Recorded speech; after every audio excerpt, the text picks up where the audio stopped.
Smart wasting, No. What are you doing? Are you leaving Bayern? Or are you fucking leaving?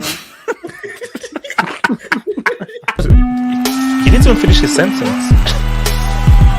Will be their trends real? Characters. He ran out of characters, bitches. I've been here for about how many seasons now? 3 seasons. And Rams will kidnap the ball boy, and Rams will be the guy who like, the champions. Wait. Aren't you a bit old to? This is one of my favorite moments on this stream. When they found a way to write a bigger message on the name.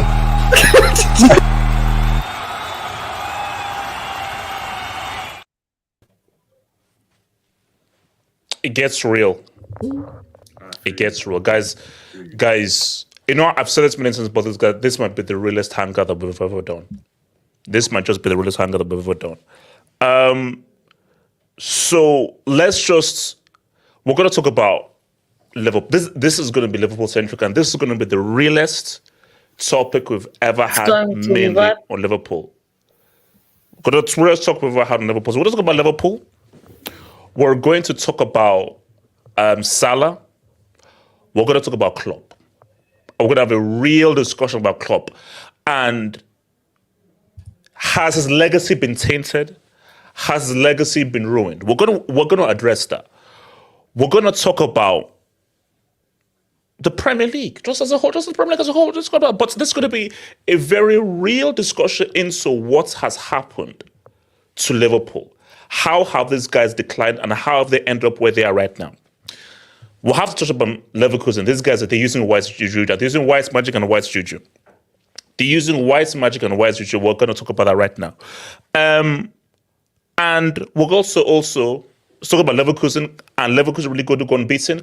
Are they cheating? Because I think they are cheating personally. With all due disrespect, I think Leverkusen are actually cheating. And then we may touch upon Arsenal and Tottenham looking ahead as well, man. So, also side notes as well. Now, this is what the streets say. I don't know whether this is true. So, Rank, this is what I got told by the streets. Apparently, Rank, you said that the only way to motivate Vinny is by throwing a banana at him. So, streets said that you should actually be banned for future hangers towards it. So, that's what I heard from streets. That's what but streets just maybe we can address it afterwards. But apparently, in the chat, you said that the only way that the Vinny can be motivated is if a banana is thrown at him. So, that is racism. So. I didn't even go that far on my first time in the street. So, man. I mean, Rank, do you want to answer these apparent accusations? Kristaps, you have to respond. Yes. Rank. I want to say that... Wait, hold on. My name is, did you just say Kristaps? Okay, my name is Misha Mike. Rank. No, I want to say that... I get words, that reference. Hold on. Rank. Words have been put into my mouth that I haven't said. I remember exactly what the comment was. This was during the stream where you were previewing Man City against Real Madrid, the second leg, and basically you were all discussing that it was impossible for Real Madrid to advance. So the comment that I made was that the only way Real Madrid win is that if a fan at the Etihad threw a banana at Vinny. Now that I'm saying that, because I'm against racism, not because I'm in favor of it. I'm saying that if a banana was thrown into the pitch, the game would be cancelled and Real Madrid would advance. And that was like the only way I could see Real Madrid advance. Obviously, they advanced anyway. But no, words were put into my mouth that I didn't say. Okay, you know what? That's fair. I mean, I will let the streets decide. I will let the streets decide. Money base, you mentioned Kristaps. Money base, you mentioned Kristaps. The 12 of Latvia. This is not even funny. Okay? So, Big up Latvia, man. Come on, big up Latvia. Blancos, Money base. Guys, this is a story. The 12 of Latvia are disappointed, man. The 12 of Latvia are disappointed. Someone in the chat said Bartek. I don't want. I'm not even looking to the chats right now. Let me focus on something. Screw the chat. Screw that chat. Also, that's what. Wait, guys, has anyone seen anything Kristaps since his disaster class? Is he okay? Well, I hope the 12 of the 12 of Latvia I hope the 12 are. I hope the 12 are safe, bro. That's what. We know about Eastern Europe. Okay. So, guys, you know what, guys, like the vid, subscribe if you're new. Yeah, man, we're gonna get into it. So, guys, remember, guys, like the video, subscribe if you're new. I remember, guys, if there's anything you want to add to the show, feel free to send a super. Remember that your super chats and your Dubinskis help to keep this channel growing and help to keep it healthy. As long as you're not that bum ass. Can I say something else about that? Oh, sorry, go for it. If anyone was offended by what I said, I will not make that kind of joke again. Just saying. Just let me know if that was a bit too far. Shut up. If that was a bit too far, I understand. You know, I have a complex sense of humor. It's fine. If that was too much, I won't do that kind of joke ever again. That's no. Look, we've dealt with it. We've dealt with it, and we'll see how the streets play. We'll deal with it. So, guys, remember, if there's anything you want to show, feel free to send it in. Remember, your Dubinsky and your super chats help to keep this channel growing and so forth. So, guys, let's get to the show, man. So, let me get my stream marker ready. Okay, Salah versus Klopp or Liverpool? What should we start with? Wait, HH, before that, I have a question, and this is for Kristaps. No. Shut up. We moved past Latvia. Forget Latvia. Screw Latvia. No, shut up. No, shut up. I want to know. Have it gone from 12 to 13? I want to know. So, guys, Salah versus Klopp or Liverpool? Salah versus Klopp makes more sense. Yes, I agree. Salah versus Klopp. So, all right, let me just hit my marker. Klopp. Okay, guys. Now here's the thing, guys. Salah, you've got to come and speak. You said fire. I want to know what that fire is. I mean, come on. You can't just say if I speak there'll be fire. We have to know what that fire is. You see, all we can do is speculate. So I said this on my reaction. I'll say it again, and I'll sort of elaborate. We don't know exactly what has happened, but maybe there's so much been a falling out. Now, Klopp played it out by saying that it's been dealt with in the dressing room and we're going to move on. Salah saying what he said at the end, since again, what the hell has happened? This is just my theory, and then I'll give it over to Elijah and then to Ren to talk. So this is my theory here. Salah's not been playing well. Let's just put like he's the Salah we know, who has been one of the most lethal goal scorers in Premier League history, has not been to his standards. Let's go back to the Man United game. A lot of those chances, the Salah we know, he scores those. So this is my theory. I feel that there's been some back and forth in the dressing room. There's been some questions asked. There's been a lot of shouting, some back and forth. I feel that there's been a falling out between Klopp and Salah. It makes sense. But I'm going to go further. What has happened to Liverpool has really, really affected Klopp. And I do feel that Klopp and Salah, they've really had it out deeply. So what we're seeing there is everything boiling over. Bro, we've seen this in Klopp before. Remember? I can't remember what it was. It was this, because he was very snappy at one reporter afterwards. He asked him a question and Klopp was very snappy. Yeah, so it was after the FA Cup. It was after FA Cup against Man United. Yeah, when they lost 4-1. We're tired. Are you not fat or something like that? Oh yeah. So Klopp has that streak in him. So I'm sure that Klopp may have said something to Salah, and then boom, there must have been a real reaction. So now I wish okay, now look, it just shows you how childish Twitter is. People said, "Oh, it's been revealed what was said." I press play, and again, please, no one gets offended.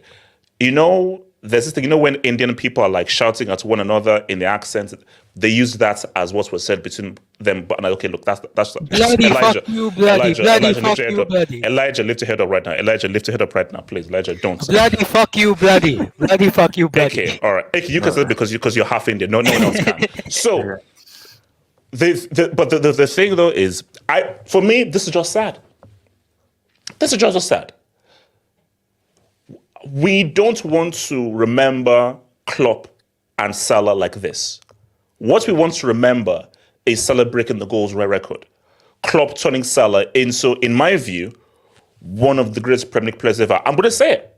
Whatever happens, Salah is still one of the greatest Premier League players ever. In terms of what he has done, in the times when he's in the Premier League, Salah is one of the most lethal goal scorers the Premier League has ever seen, and one of the most consistent. So maybe they should have won more Premier Leagues, but what Salah has done and what Klopp did to Salah is freaking amazing. And I'm sure Elijah, Rank, and any Liverpool fan will agree, any Liverpool fan will agree that he is already one of Liverpool's greatest ever players. He has to be. He has to be. Because he was critical to a Champions League. He was critical to still the only Premier League Liverpool have won. I'm sorry, he has to be one of Liverpool's greats. So it is sad to see it end like this, but I feel that things have boiled over. Frustration. It's sports. And the frustration has boiled over to the points where Salah is not starting this game. Salah was fit. Let's be real. Salah was not injured. He was fit. So that frustration must have been, oh, I'm not starting you. And here we are right now. Now, the title is already done. But when you just look at, we're still fighting until the very end. And Liverpool always fights until the very end. The fact that Salah wasn't starting, he's been brought in and they're having a public spat, it's ugly. But my theory is, I might be wrong, my theory is the way that this has ended, Klopp knows that it is ending badly. He has let his frustrations out, and I think his frustrations have made me been targeted at Salah because, just my theory, Klopp was like, Salah, I know you. I know Nunes is a bum. I know Diaz is here. I know Gakpo is a freaking idiot. I know he's a freaking idiot. But you are a guy I can rely upon. So the other guys can mess up. You can't mess up. So he was probably like, Salah, the heck, bruv. This is when we need you. Do you know what I think Klopp said? I'm wrong. Klopp said, man, I wish you were a few shades darker and Senegalese. You shouldn't have said that. Wait, what? Whoa. Right. What is this? All right. You might have Elijah of Denver, Colorado. Elijah from Denver, Colorado. Can you speak on this? Or guys, can Elijah speak? Can Elijah speak, please? Elijah. That might be a break. Elijah, can Elijah speak, please? Elijah. Salah Klopp, talk to me. I can't, man. I can't. That was, you just dropped two of the worst things in 5 minutes apart. Wow. That's a two-studded challenge. That's a red. if you can do 3 red, if you remember World Cup 06, the Croatian player that got 3 yellow cards. Oh God! That's what you right now. H is on the second yellow card that should have been a red, but he's going to get another one later on. You see, we can't. The show will end. Yeah, the show will end. This guy, man, this guy is terrible. Okay, guys, I take it back. My allergies are kicking my ass. I'm eating cereal to cope. Jesus. I've slept most of the day. Wait, Elijah, didn't that Croatian player have some dark secrets as well? I believe he had some dark secrets. Let's not even get into that. Yeah, that was Simic. Let's not even get into that. So I heard what had happened. I've read what happened. So what had happened was there's a video angle from the NBC, man. NBC, they know how to catch things. Because I want to talk about that terrorist known as Anthony Taylor as well. So it looks like Mo Salah basically dodges Klopp's handshake. And normally he tends to dap players up before they get up to the sideline before getting on. And pretty much Mo Salah basically ignores him. And then Klopp is basically trying to get him amped up because at this point it's 2-1. Then, it continues on, and then surprisingly, Nunes is the guy who has to play peacekeeper because remember against Man City, Nunes wanted to slap Pep. If it wasn't for Klopp, I think Nunes would have been banned for the rest of his season, or possibly banned from football, period, because of who Pep is. I think this has been going on for a while. And I think Daniel Sturridge's point on Sky Sports is perfect, saying that Sadio Mane has not been replaced, which is very valid. I get that. I get the direction of the club. I've been saying it as well. No, okay, but what do you think is behind the Salah Klopp rift? What do you think is behind it? I think it's just. I just think it's just worn. I think it's just worn off. I think the happy-go-lucky, the happy family thing has worn off. That effect is gone. I think okay.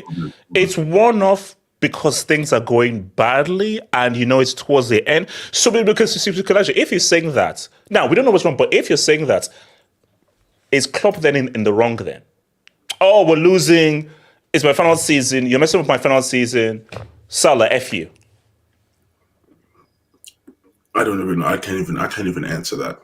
I can't even answer that. But I do know he was angry also because he was on the bench. He was on the bench the last 2 games. And in the last 2 games, we would do it. Oh, Jesus. HH.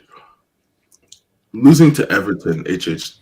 The last time Liverpool lost to Everton at Everton, I was in high school. This is 2015. No, not 2015, 2010. No, not even. No, 2010. So I was 11. I'm 25 now. That's how long it's been for Everton to beat Liverpool at Everton. 30 games, 30 league games. That is very disgusting. And he started off on the bench. That was one. And in this game, he also started on the bench. I think against HH was 43. Oh no! Look, I'm ignoring that crap. Ignoring that crap. No. But what do you think? Because I just want to focus because we're going to get to the whole Liverpool discussion overall.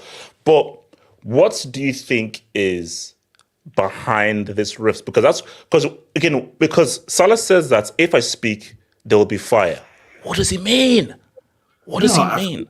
He's talking. The African saying that there's fire on the mountain. I think that's his. There's fire on the mountain. Run. Yeah. So, I don't know. I think, again, there is something internal. Oh, you did start against Everton. That's right. I'm sorry. I'm talking about, it must have been Fulham, I think. But, again, there's been something going on. And some people have been saying it's been going on since last season. So, I don't know. To be honest, I can't give you a definitive answer.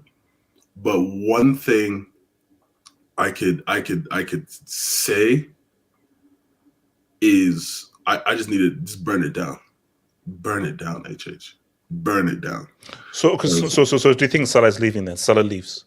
I think the following people are leaving is I think he'll be gone. I think Diaz. I don't know if Barca has 125 mil. If you got 125 mil. My Kool-Aids, please put together 125 mil. We'll give Stop it. Cost up it. They have no money, bro. We're doing contributions. It's already burned down. But yeah, 125. You'll take Luis Diaz. No, okay, so last time before I get right. So, do you feel before the next game this will be resolved, or do you think this is a rift that's just going to remain until Klopp leaves? That I don't know. I'm not even gonna lie to you. That I don't know, because honestly, I just think there needs to be a full-on change. Yeah, I think there just needs to be a full-on change. I wonder how Arne is gonna do things.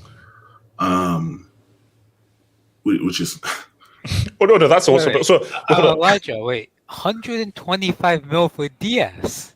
hey, that's what I've been reading, man. That's what I've been One, reading. Yeah, two, stop it. five. Wait, Liverpool is Who? paying over wait. 60. buying the, Are you talking who's about? Are you buying talking about? Are you talking about like 125 milli? mil just Are you talking? Are you talking about? Oh wow. Oh my god. Shout out Garnacho. Yo, send me that. Ricardo. Send me that. I know, Ricardo. You know, Ricardo. That's my goat as well. Don't you dare do that to my goat as well. I almost threw up. I almost threw up in my Ricardo, mouth. send me that. Ricardo, can you send me that, please? Yeah, send that to me. Yeah, that's Okay, wait, hold on. So rank. Just to Well, screenshot you have to rank if that's okay. Okay, cool. Okay, so rank. Salah.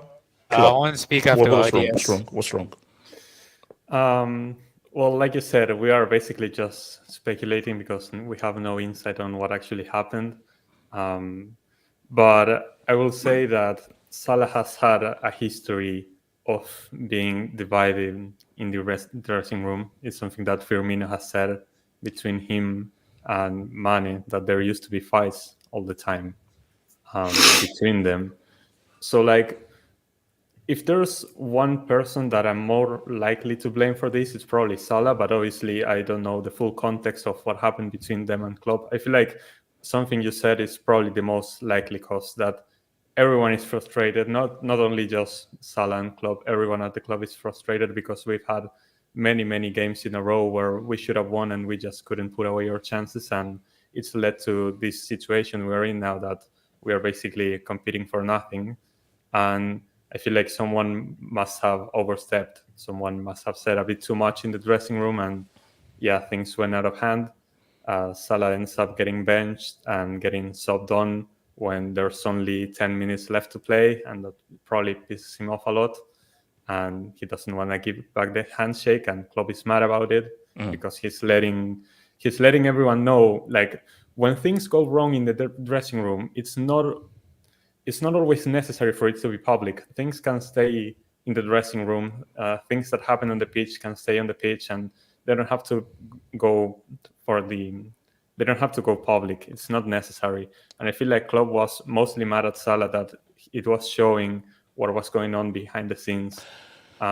This looks like something that has been brewing for a while, definitely. Oh, no, see, that's to see. Now, again, right, we don't know what's happened, but let's just say, again, we don't know, we're just speculating. Let's say it's as simple as, Salah, I don't think you've been playing well, so I'm going to bench you and not play you. And as a player, you are frustrated. If that's the case, Salah's in the wrong. Because Salah, you can be frustrated all you want, you can't publicly show it. In the dressing room, shout, scream, do everything. But to show that in public, you're making the club look bad. So it's similar to when now this is way worse. When Mancini wanted to bring on Tevez, and Tevez refused to come on. Tevez, I'm sorry, that is horrible to do. Whether you agree or disagree with Mancini, Carlito, to not come on when your manager is saying for you to come on and you refuse to come on, Didn't that Kepa is do the horrible. same thing Tevez to can do Serie? whatever he Didn't Kepa wants. do the same thing to Serie? Oh yeah, well. That's in No, the dressing Come on. okay, similar. Where okay, he refused to come off. So, but again, it's just speculation. But my thing though is, it's interesting. That insight you said is interesting in terms of, they say that Salah does have a history of dividing the dressing room, but all because, even if that is true, I don't want to just go ahead and just point fingers. But it just seems as if, okay, Salah, speak. If I speak, there'll be fire. Speak. I want to know. Because is what you're saying, Klopp was disrespectful to me? And so, but okay, that's fine. If your fire is, he benched me and not giving me a reason for benching me, because I'm Mohamed Salah, how the hell can you disrespect by benching me? Then Salah, come on, bro. It is to the manager's discretion to do whatever the heck he wants. So, personally, now, do you know what I believe? This will be sorted out. This will move on and everything. But Klopp is leaving. he is leaving. So, see, if Klopp was staying, then maybe this gets resolved afterwards. Klopp, he's gone. He's leaving. Like it's over now. So Lord only knows what's going to happen in the other game. So for Salah's like, look, now Klopp, you're leaving. Salah, I may be leaving as well. So all right. Let me come to Los Blancos. What are you saying, bro? Los Blancos. Can I speak after Los Blancos? Yeah. And I'll go after. Okay. Yeah, no, this is sad. This is very, very sad. It's not. It's not obvious. It's it's. I mean, obviously, with Tottenham Cup being United and seeing what's happened to Liverpool, like it's. First of all, big up getting Wilson Fist to Kingpin, by the way. So hopefully he'll be able to do something for you guys, So like not getting beaten up by Deadpool anyway. So, Here's the thing. We know. I think we know that when Firmino and Mane left, it was game over. I think that if the Liverpool fans want to be honest, I think that I think a lot of Liverpool fans thought that Salah was the main guy. And the emphasis was on making sure that Salah was happy over say the other two. Oh, now we're getting into dangerous territory now. No, okay. I'm just saying that so they Firmino. I mean, to be honest, I'd have probably even given Firmino like a year, given what he did, and given how. I mean, I still think he's probably a much better number 9 in terms of his ability than Darwin Núñez. 100%. But it is what it is. They were like, no, let him go. They said Mane's not good enough. Let him go. And yes, okay, at Bayern he's up around, but in that Liverpool squad, Liverpool team, in important moments, let's be honest, Salah, quite frankly, has been, like, and the key moments this season has not been good. It's not been good. And with what's going on with Liverpool, for me, 100% it's on the Liverpool team. Yes, you can maybe make a case that Klopp has made some tactical issues here there, but I'm sorry, but I mean the 3-0 loss to Atalanta. Forget even about United and Everton because they're away games and they're against rivals. I don't think anyone can really be mad at you against those. Oh, it was United against Everton. Yeah, whatever. It's Everton United always going to go up for facing Liverpool. But what's not acceptable is losing to Palace 1-0 at home. That's not acceptable. What's not acceptable is being baptized 3-0 by Atalanta at home. That's not acceptable. Those things are not acceptable. And when you've got how much of that do you put on Salah though? Well, losing. Not okay. I'm not going to put I would say the Crystal Palace possibly on him, yeah, because to be frank, in certain key games this season, Liverpool's front three just have not worked, and Salah has been part of that. And you are the senior player in this respect. When it comes to this particular situation, I mean, you've got to be professional. I don't know what Salah said. Maybe he's like, so maybe there was some racial. He says, if I speak, there will be fire. Is this fire in the booth? Is this kind of Third Reich fire? I don't know. I don't know whether there's that element there. Yes. No, I don't know. I don't know.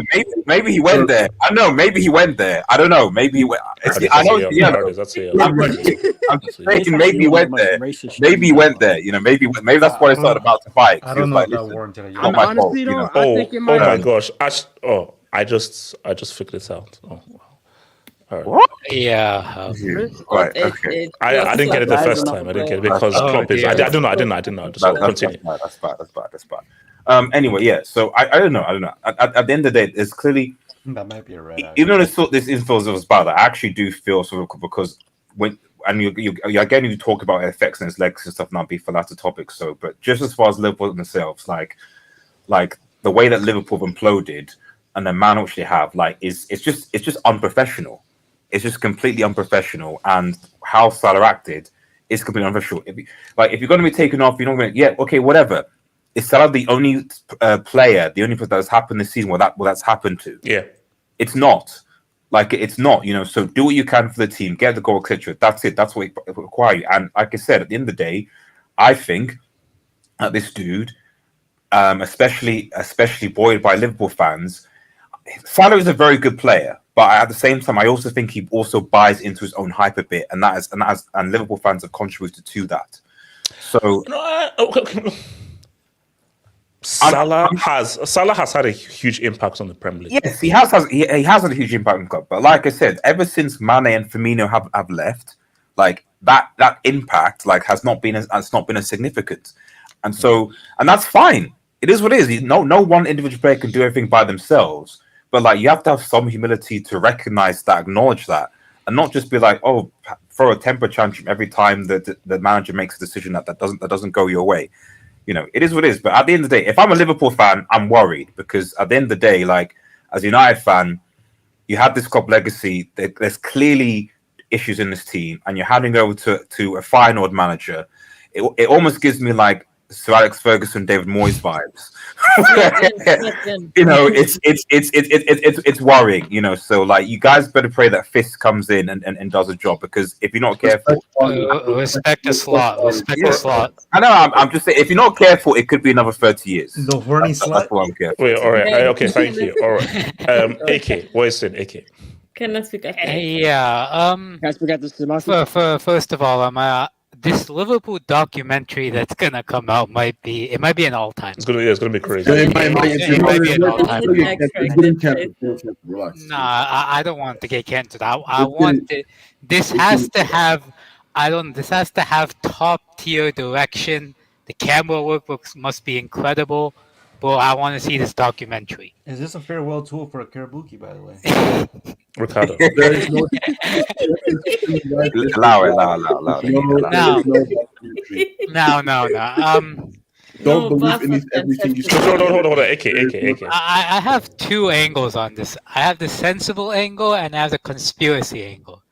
Here's the thing for me. Sensibly, bro, let's be real. I don't think anything's happening. I'll be real. I just think it's a regular argument that a coach and a player has. It happens usually inside and not in front of the press. We saw it in the game today. I just think that's all. No. AK, I believe that until he said, "If I speak, there'll be fire." Now, if he says, "No," it could be you're just being a drama queen. Then it's then Salah. Oh, so this fire is that? Oh, I should have played. Really? That's fire. So, come on, bro. That's what I think about. If I speak today, it will be fire. I think he's saying, the sensible part of me thinks he's saying whatever I say about the argument, you guys are gonna misconstrue it and make it a big deal that it probably isn't. That's what I think. And because when did you see the video of him saying that? He's not mad or angry. He's laughing while he's saying that. So the sensible part of me thinks there is nothing serious about the argument. If he's laughing while saying that, he's probably just saying, "Bro, you're gonna make a big deal out of it anyway. So why should I tell you?" But the conspiracy part of me, No conspiracy. and we know where Jurgen Klopp is from, HH. AK, all right. AK. Okay, let's just come on. No, let's just not. Don't finish. He has a very valid. No. But see, no, because do you know why? We know where Mo Salah's from. In terms of, I'm just saying. Let him cook. Oh I'm just saying. Where is Jurgen Klopp from? Where is Mo Salah from? We know what that country has towards people that look like Mo Salah. So all I'm saying Not is... all of us. Not all of us. Okay, Samasi... look, here's my thing. North African campaign. North African campaign. Wait. I saw what the German media put about the Moroccan national team. All I'm saying, I saw the newspaper articles. And AK. I saw what a German pundit said about him. I'm just gonna put that out there. And AK. Let's not Also forget tax. let's not forget what Yen Okay, wait, hold on. Okay, so see, my thing here is, look, see. Now, obviously, that is your conspiracy thing. I'm going to go out on a limb here. There's no racism involved here. No, there isn't. There's no racism involved here. I don't know. For me, I love what there isn't. Coming from a racist, obviously. So it's just a conspiracy theory. Look, it's a conspiracy. People think that's it's a conspiracy that we never landed on the moon. I think that's just reality. But let's put that to one side. So my thing is, I needed to see it. Now, that's the key thing. People said, when he says this, if I speak, there will be fire. And he's laughing. then it's like, okay, what does that mean? So this could just be something very simply as sporting. But here's the thing. Even if it's just merely sporting, it looks bad.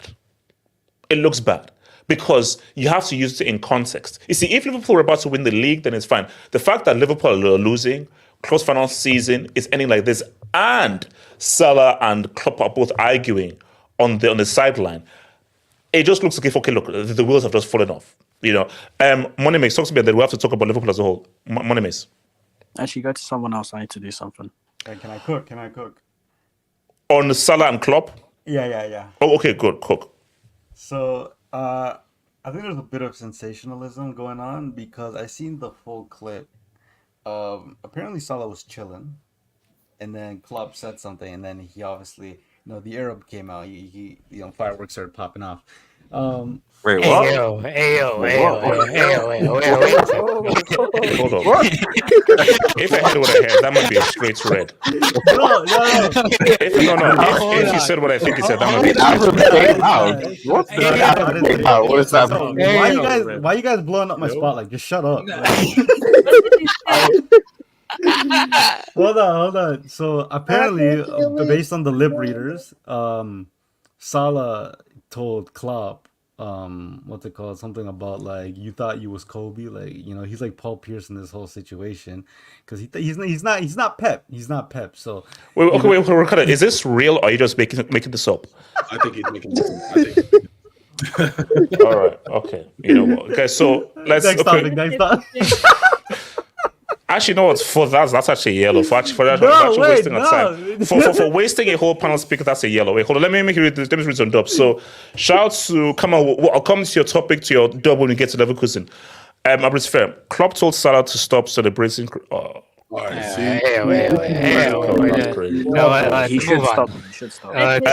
So, Peter, and I'm not reading your last name, bro. 10-year anniversary today with my girlfriend, 22, and I'm 32.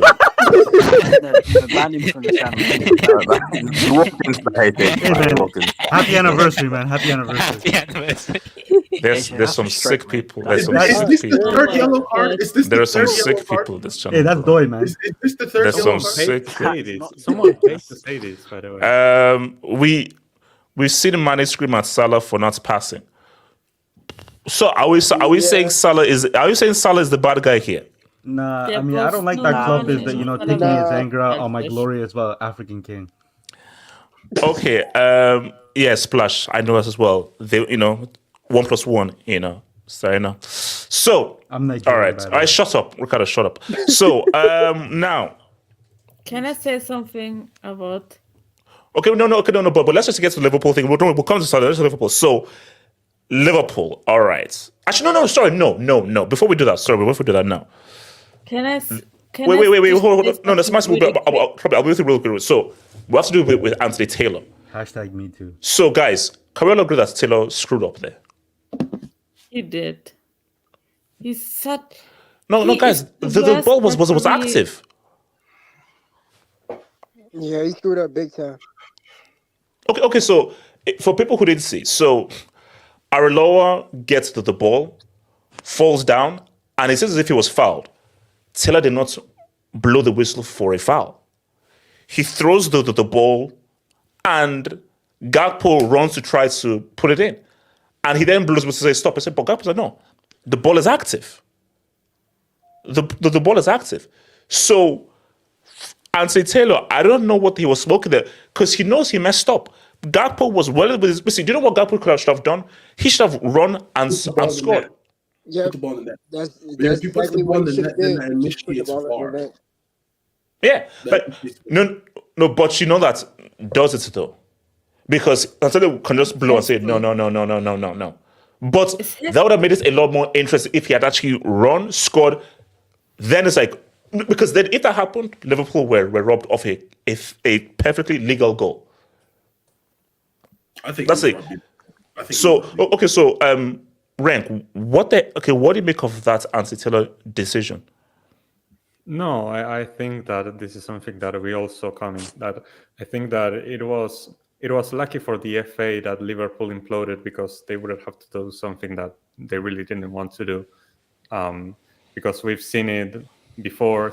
The main example was the Doku incident on the game against Man City. Just that was bad. Kicking, that was very kicking bad. McAllister in the chest. We also had the Spurs game where we go down to 9 men. We had the Newcastle game.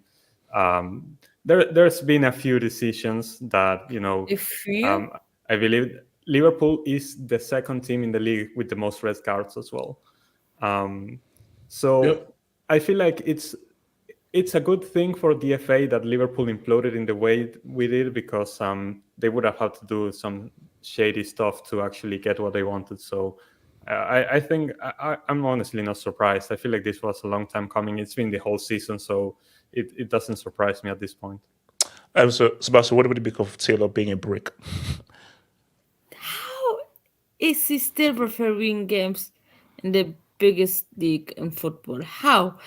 By the way, Anthony Taylor is I think him and Michael Oliver are the referees in the Euros also. So it's gonna be shit referee in the Euros also. Oh, wow. Are they rewarding third? Are they rewarding third place in the groups again? No. Okay, good. All right. So. Shame for Cristiano. 2014. Yes. So I think they are. Yeah, I think they are. Wow. Third place teams go to the next round. They are. Yeah. Bum ass tournament. Shut up, Ricardo. Anthony Taylor is one of the worst referees. I think he doesn't know what handball is, what not. He doesn't know what the pen is, what not. Have you seen the video with the keeper where he makes the keeper stay injured? Apparently, they said he whispered to the keeper to go down and act injured. Hey, Chase, he's holding this guy. He's holding this guy. He's like, bro, go down, bro. What? Yeah, bro, like he was actually holding him, like telling him to go down. Anthony That's what happened. Wait, guys, that's like mafia. That's like straight mafia. I'm gonna tell you, one day we're gonna find out Anthony Taylor is betting on games or makes a lot of cash on the side. We're gonna find out, because it's can not he betting. They're with City. They're with City. 115. They even with City, or they're betting on games, because no, they're how with can City. you be so bad at your game and still got promoted? He still got promoted. I can't believe the FA. I can't believe the FA doesn't exclude him from at least Liverpool games, because this dude has 100% bias against Liverpool. He gets all the decisions against Liverpool always wrong, so he should be. Liverpool should just ban him. Just ban him from your games and out. I don't have a way to do that. Just quickly on this. People need to understand, these referees are with Man City. They might not be directly part of a mafia, but these no. Let me land. Let him land. Don't let him. Oh my days, man! The excuses again, man. Oh, hold on, let him hear. Buddy, you lost. No, I'm going to say something that's true, and then I want Ricardo to respond. Ricardo, there was a Saudi Arabian football tournament that was being ran by the Manchester City owner group. They paid for a Premier League referee to be the referee during that tournament. Do you know what referee they paid for? Michael Oliver. Away from Premier League football, I've heard about this. They paid a Prem referee these games. Here's $3 million, my friend. Ref this tournament for us on the side. It's not an official tournament. Wait a minute, where at? No, let him come. These are serious allegations, this tournament for us. No. Because I've never heard of a team doing that before. I've not heard of a single team in world football history ever do that before. You pay $4 million to a referee for your friendly tournament. Why does the referee for your friendly tournament have to be one of the referees in your league? Because Man City know what they're doing. Man City tap up these referees. Has anyone ever noticed Manchester City is the only team that doesn't get screwed by VAR? Has anyone noticed? I've noticed that. They have though. AK, read the room. AK, shh, read the room. No, Hey, shut up! Read the room. Monemace. Keep cooking. Man United literally won a game against Man City because Monemace. Continue. So yes, City. So continue. Monemace. Continue. Agendas must agenda. Yeah, obviously. No, HH, because last time I checked, when Arsenal played Manchester City, and Kovacic should have been sent off, it just got skimmed over. When Liverpool should have had a penalty in the last minutes against Manchester City, because Doku fly kicked McAllister in the chest, nothing happened. When Cucurella was pulled by Haaland, and then Cucurella does the same thing to Haaland, and it gets given as a penalty, nothing happened. When Man United went 1-0 down to Manchester City this season because Haaland put his hand on Rodri's shoulder, nothing happened. But I've never heard of any decisions go against Manchester City. Can anyone give me one? They won. United literally won a game because City had. No, but remember when Pep goes like twice against Liverpool. Bro, the City-Liverpool game, City at home, that Akanji second goal.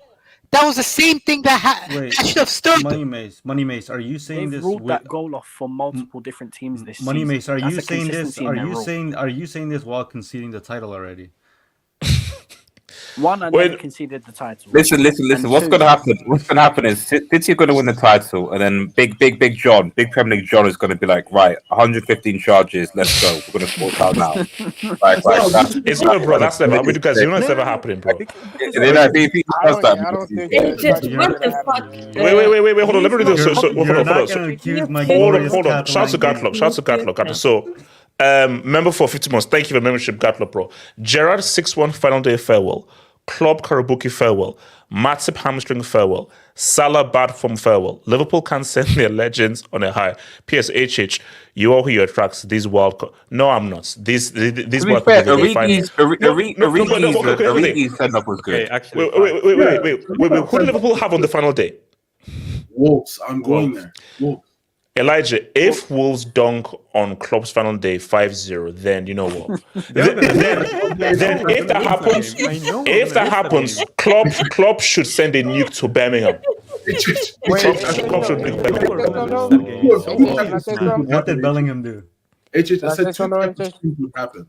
I said if Liverpool were to win the league, I'd stream directly from the cup and from my phone. Oh wow! Yeah, put the phone. I should have enough data, and also like Elijah. Let's be real. All I'm saying is that they know a lot of like people.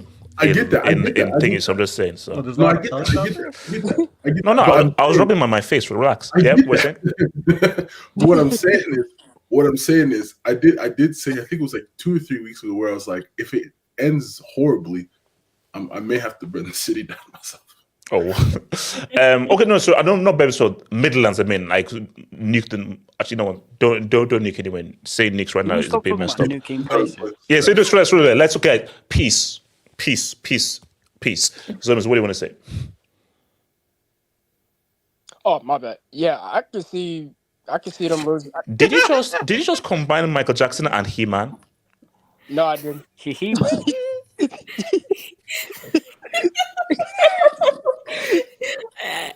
Anyway.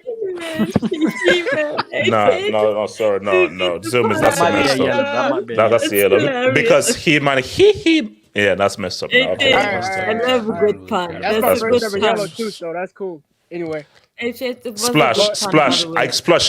Streets can get yellows as well. So splash, relax, bro. Splash, relax. Wait, hold on. Zombies. Shout out MJ, man. I'm a Hold on. But no, I can see a point to where Liverpool is like literally either drawing or losing their games because it's just their form as of late has been horrible. Wait, no. Well, do you want to? Are you talking on Sensational or Liverpool? Because Liverpool is their own section. So we're not talking about Liverpool. Look, let's not get to Liverpool. Okay, now hold on. I'll come back to you, zombies. So after zombie. Yeah. All right. So guys, Liverpool. Now, here's the thing. Now, I'd like to speak about my club. So I was doing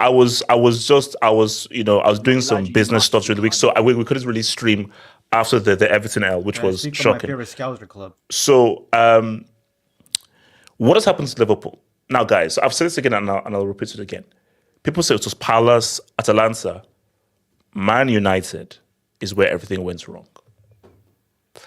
Because the nature of that draw to that opponent, knowing what that draw meant, because that draw puts the title in City's hands. Because if Liverpool had won that, it's in their hands, despite what anyone else does. You're telling me Kobe Mainoo single-handedly killed Liverpool's title? Yeah. So my thing is, it's bigger than just Man United. And also, guys, there are parallels. Guys, do your research. Can anybody remember Dortmund's final season with Klopp? By the Wait, hold on. For a lot of that season, he was fighting relegation. For a lot of that season, eventually he steadied the ship and it was fine. It was very good. It was the second half it was very good. The reverse for this season. But see, my thing is Ten Heisenberg. So it was for United. So I think, but does this harm his legacy? If it ends like this, does it harm his legacy? My thing is ultimately no. But it's an unfortunate way for this to be the last thing you see from Klopp and Liverpool. It'll be unfortunate. Like, a great story would have been you go out winning the Premier League, giving Liverpool 2 EPL titles. But if that doesn't happen, as much as like, this is an ugly ending, you can't deny what he has done and his impact. But for me, I feel that when you just look at what has happened to Liverpool, the club overachieved with these guys. Firmino, Mane, Wijnaldum, even that psychopath Henderson, Fabinho, a younger, better, sharper, more effective Robertson, a Van Dijk before Pickford snapped his leg in 2 pieces. So that Liverpool team in that version, a Liverpool team now, totally different versions. At almost every position, it's been a downgrade. Now, is that on Klopp? Because you pick these players, maybe. But when you look at these games, Liverpool created chances. Most of those chances, Firmino, Mane puts them away. You look at the United game, if those chances that fell to Curtis Jones, that fell to Salah, to Dunes and all these guys, if they fell to Firmino or Mane, goal. With Mane and Firmino, they win. They win 4-2 or 5-2, but they win that game. So United scored those goals, but they win that game. So the personnel just isn't good enough. The talent is just not good enough. And I think this team, based on talent level, should not be in this position. They shouldn't be. Nunes, Gakpo, I love Diaz. Diaz is a quality footballer. He's not clinical. The Klopp shouldn't be in this, even fighting for a title with this team. This really should have been between Arsenal and City. This should have been a 2-horse race. It should not have been a 3-horse race. So the fact that Klopp got them is like, wow, but now they were in this position, when it came down to pressure, it's not that these guys can't handle pressure, they're just not good enough. They just do not have the ability. And they lack the cutting edge of those previous players. So, but here's the thing. Maybe due to the fans, a lot of people hate Liverpool. People hate Liverpool, and people even hate their fans because they feel their fans are like a cult. So, and especially Barca fans, based on corner taken quickly, they are injecting this. We don't hate them. They are, yes, you do. They're injecting this. So there are many people that are going to love how they've been going down. Project your insecurities on my club. So okay, so let me come to rank. That's what so rank. Like, what would you say? Can I go after rank? Yeah. So what would you say is the reason? Can I go after some? The decline. Can I go after AK? Cause shut. Okay, sure, cool. Rank. No, that was just a reflex. Call. I'm sorry. Yes, you can. Yes, you can. Yeah, rank. Go for it, rank. I think you said it best. The decline is on the players because this obviously it will be, like you said, a sad way for a club to live because we would have wanted to win many more trophies and we probably deserve to win more trophies than we did. But football is never about deserving; it's about actually getting it done, and that's something that Liverpool has struggled a lot in the last few years. under Klopp, and that has to be said. But like, you look at this season, and what do you expect the man to do? We exceed Man City by a full 10 xG, and we are still behind in the league. We have the most big chances created in the league, and by a decent margin. And we also have the most big chances missed, which is the most important part. So, like, obviously, football is not about stats. You have to actually look at the game to know what's going on. But you look at the game, and it's exactly what the stats reflect. Like, we just don't put away our chances. The players are not good enough, especially in the final third. So, like, that's definitely not on Klopp. Klopp has made this team work in a way that they are... Somehow we don't get exposed defensively as much as we should, because we don't really have good fullbacks defensively, and we don't get that exposed, at least not this season. Last season we were horrendous defensively. This season we didn't get exposed nearly as much. Going forward, we created many chances and we just couldn't put them away. So, like, Klopp has made these players work under a system, and they just don't perform when they have to. So I don't think this has to tarnish Klopp's legacy. Obviously, it will, because when, like, in 30 years into the future, we will go to Klopp's Wikipedia page and it will say one Premier League. Like, it will harness his legacy in that regard. But for the people who actually saw the team play, we know that Klopp did the best he could, that he improved Liverpool and put them on a but you see, rank. But now you're hitting the nail on the head. So, okay, put it this way. I'll give you an example, and an example that you will know. If you say Riquelme now to someone now, they're like, what the hell is that dude? What the hell did freaking Riquelme do? What the hell did he achieve? But if you grew up with Riquelme and you watched him play, you know that this guy was one of the most unique midfielders. Zico. People talk about how Zico was one of the most talented players, but it's like, so the Zico, he didn't win a World Cup. What the hell did he do? So history comes with that context. In 30 years' time, you'd say to in 10 years' time, you say to an 18-year-old, man, Klopp at Premier League. What? One Premier League? One UCL? What the heck is this dude? And he lost the Premier League how many times? Who cares? So, but for people who watched it, will be like, bro, do you know how good this team was? Do you know what he went up against? And do you know what he was able to achieve and the points he was able to accumulate? So the harsh thing for Klopp is, and this is the unfortunate thing, history comes with that context. Specifically for sport, it comes with that context. So when people, as you said, when people look back, all they'll see is one Premier League in 6, 7, 8 years. Oh, that's not good. And then not look at, okay, what's the context? Who are they going up against? The greatest Premier League team of all time. So, I mean, continue, right?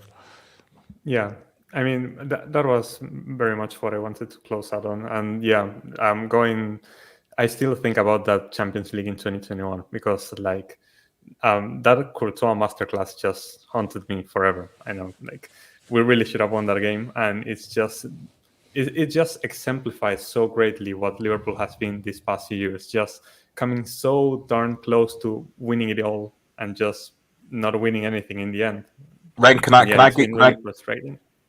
give you some hope, some positivity, basically? Go ahead. I need some. Go ahead. Yeah, no, have hope. Yeah, it is. Actually, although you might say that, like, people aren't going to remember the club with the individual achievements, and then they will. You've got to put things into perspective.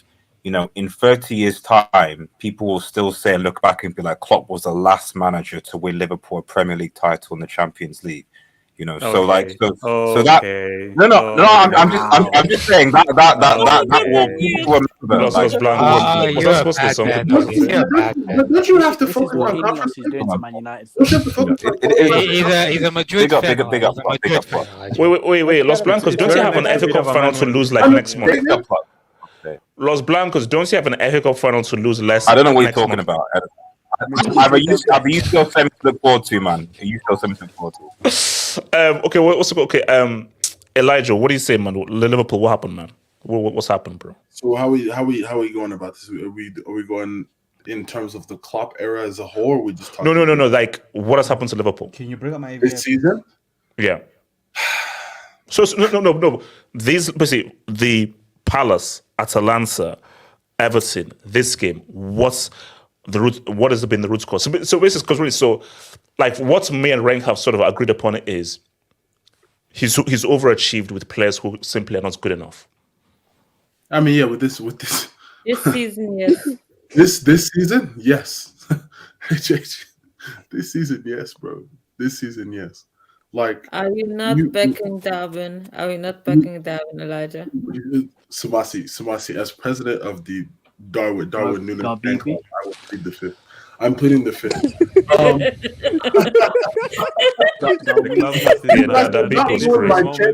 You guys will not ruin my chances of getting a signed jersey from him. You guys will not ruin my chances.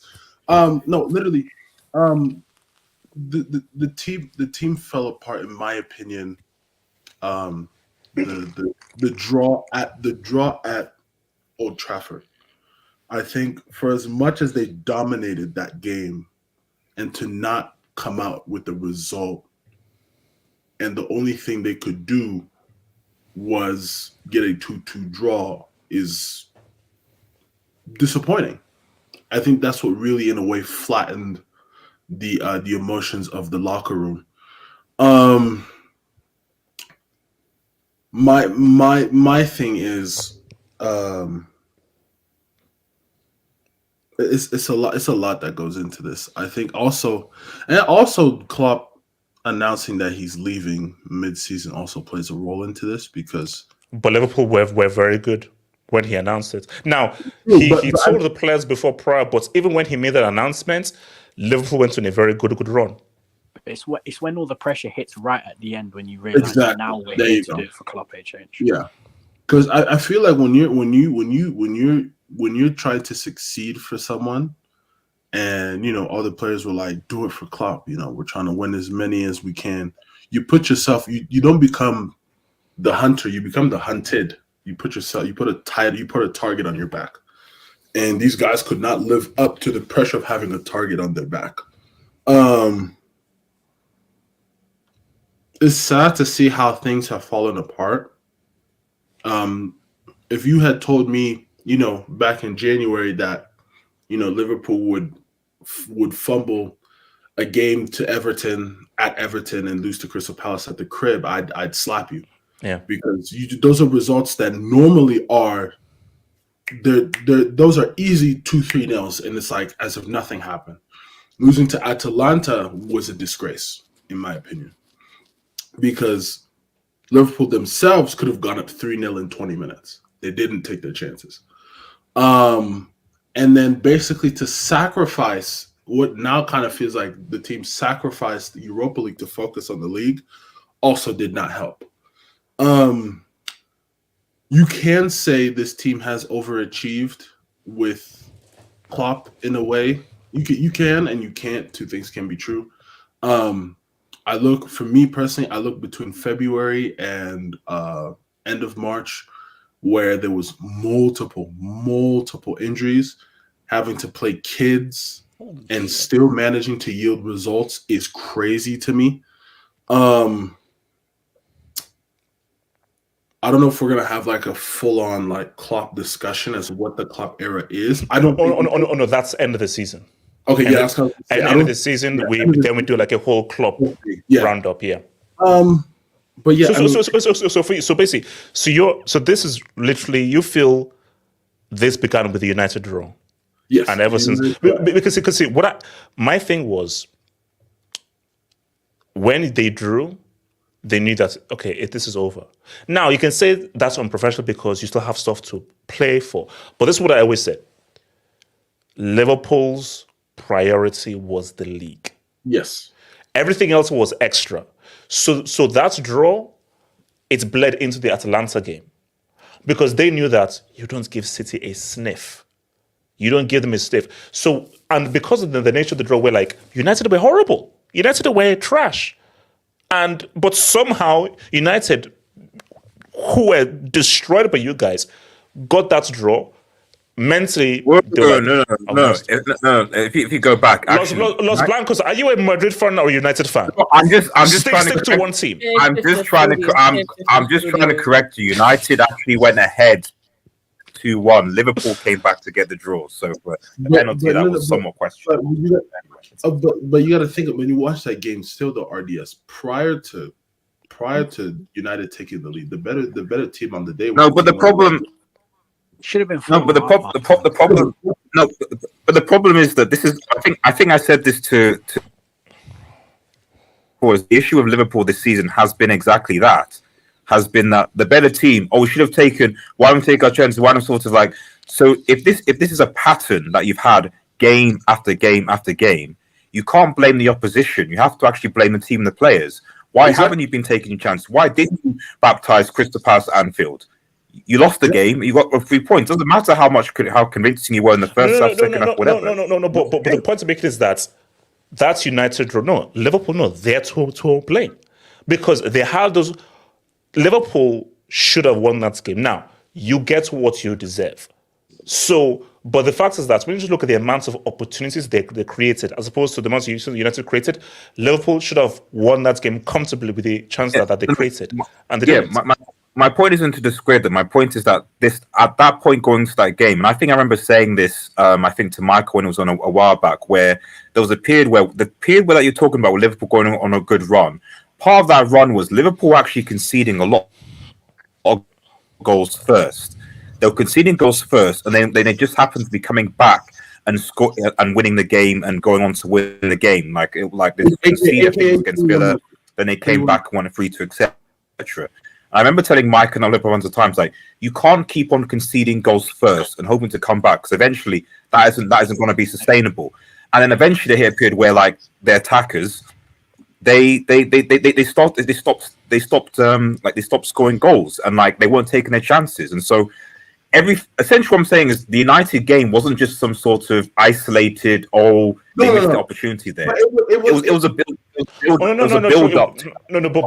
think that was the tipping point. Of course, it was a build up, but that was the tipping point of like, okay, we've officially now lost the league. Because it's just it was always coming because it's like you were just going through, but that was like, okay, all that we've been getting away with, it has now come to a head right now, and this is the point where okay, we've lost the league because City are not going to give the league away. So because that game, in my opinion, then because I've always, especially how this title race started, I didn't think someone was going to win it in a landslide. It was always going to be decided on the final day. You win that game, for example, and then you pull out, say you draw with Everton, but you beat Crystal Palace. You're right in it. You're still in it. And then the only thing you'd really have to worry about is just your goal differences, just your goal difference. No, it's not. It was not. But RDS is right. It's not a singular, but it's one of the major points as to why Liverpool fell apart. It's a shame. It's a shame. It's not what I would have wanted as a fan, but like LeBron said, it's football. Can I speak on this? Well, actually, let me come to Zombies, who's not really spoken. Zombies, change the image right now. We have kids who are watching. Zombies, change. Okay, before I come to you, okay, thank you. Zombies, go for it. Can you pull up my AVI, please? No, Zombies. Could you pull up mine? But Hey, pull up mine right quick. Can you go up mine too? I'm not. You know what? Zombies. Can I just talk? I'm not here to pull up people's things. Zombies, go for it. Zombies, go. But all right, in that case. It's the same as what Liverpool has come to. I feel like the game against Crystal Palace, leading up to the Atlanta game, then also to this game with West Ham, I feel like those are the reasons why Liverpool is just like shutting down completely. Mind you, they got an inspiration to get back on their feet because Klopp is leaving. So it's like, and Moneymates brought up a good point too. With Klopp leaving, you get more of that hunger, that fire to come back. But like I said, that loss to Crystal Palace, and then to the one with Man United where they was up by 1 point by Man United. Those were the two specific games that to me, that was it's over. It was over for them at that point. If I'm Liverpool right now, I would literally consider changing everything, starting from like ground zero, because Well, that's the whole point of getting Amber Rose, though. So, but no, I take it that some Can you people guys are respect leaving. slot, please? Can you guys respect the slot, please? I'm not liking this. I'm not. Zombies. I'm not. I'm not respecting that Spider-Man villain. Sorry, man. Anyway, sorry. Go on. Respect no, Hank Schrader, man. If I'm the new manager right now, I see who fits and who fits in, especially with your playing style. And then too, if I'm Darwin Núñez right now, I would step my game up in next year, because the way this dude was playing, and but maybe he's just not that good enough. No. One of the guys was standing in the panel too. Like he's nowhere near a replacement for Sadio Mane, because if Sadio was playing this game right now, they would have won 4-2. Really? Because there's no way you can tell me that. Not right now. I mean, he is dead. Not right now. I mean, prime Sadio. I mean, he dropped a hat trick last week. But yeah, wait, hold up. In 2024, who are you taking, Mane or Núñez in 2024? Oh, Núñez, easily Núñez. It's Bro, have you 50-50. seen Mane? Mane is not the best player of Nasser. It's not the best player of Nasser. No, I didn't say this. I asked a simple question. In 2024, are you taking Mane or Núñez in 2024? Bro, Talisca's outperforming Mane. Mane is Talisca. washed in a league where players are getting wasted. Do you know what's so funny? You still not answered my question. No, stand on business. Don't talk about answer. In 2024, who are you taking, Núñez or Mane? I'll answer this. Nuni. HH, watch this. Elijah. I take Mane. What could we also say? Melanin tax. Can we also say that it could also be a system thing? Yeah, that too. Remember, That's another certain thing. players cannot succeed at a certain system. It may take a change in system. So you're saying Amber Rose should copy Uruguay's setup then? I saw this guy go to La Bombonera and drop a 2-piece, and I didn't. And mind you, prior to doing that, he hadn't scored in 12 games. It's different when you wear the Uruguay jersey. Well, yeah, it's two different clubs. No, it's just Uruguay's built different. Uruguay is built different. Yeah, Uruguay is built different. And we'll hope in Uruguay don't come Moses. Well, so zombies, when you say zombies? Ricardo, They own Ghana, by the way. They own Ghana is a colony of Uruguay. Ricardo, just relax. Zombies, are you finished? Zombies. Fix your mic, man. Zombies.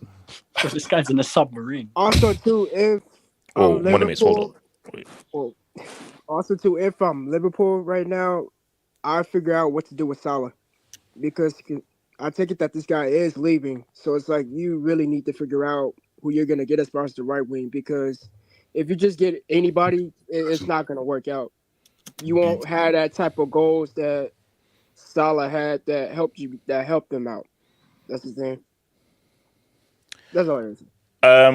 Money Mace, talk to me about the. Can I go after Money Mace? Yeah, no, because Money has not spoken yet. Money Mace. Yo, hold on. Before you speak, I gotta head out. So I just say y'all have a good stream. Oh, by the way, HH, I was already on 2 yellow cards, you bozo. Wow, look at that. What did I just say? What did I just say at the start of the stream? I said that's going to be 3 yellow cards. Money Mace. What did they say? You might, Hold on, you Money might Mace, be the worst Money Mace. referee of all time. The player had to tell you himself, I shouldn't be on this. Yeah, you need goal. Money Mace, Liverpool. What happens to Liverpool? Money Mace. No, HH, you're very persistent on the fact that this all happened at the Man United game. Yes, 100%. And I'm right. I know I'm right. No, you're wrong. What you need to understand is that this is a culmination of how Liverpool have been playing over the course of the season. What was the tipping point? Everything has of course it's a culmination, but what was the point at which, okay, this is where things really just went off the deep end? It's the United game. Atalanta 3-0 was the tipping point, because with Man United 2-2, you could say, okay, Man United, FA Cup, bit lucky, and then in the league we should have beaten them. You could say they're like our bogey team or something. No, but remember what happened? Okay, what's the significance of that draw? That meant that it was no longer in Liverpool's hands. With 8 games to go, and Liverpool have been to this dance with City twice, and they know how that story ends. Where if you give these guys a sniff with this one's to go, you know that it's done. So from a mental point of view, that draw was damn, and it was a game that you should have won.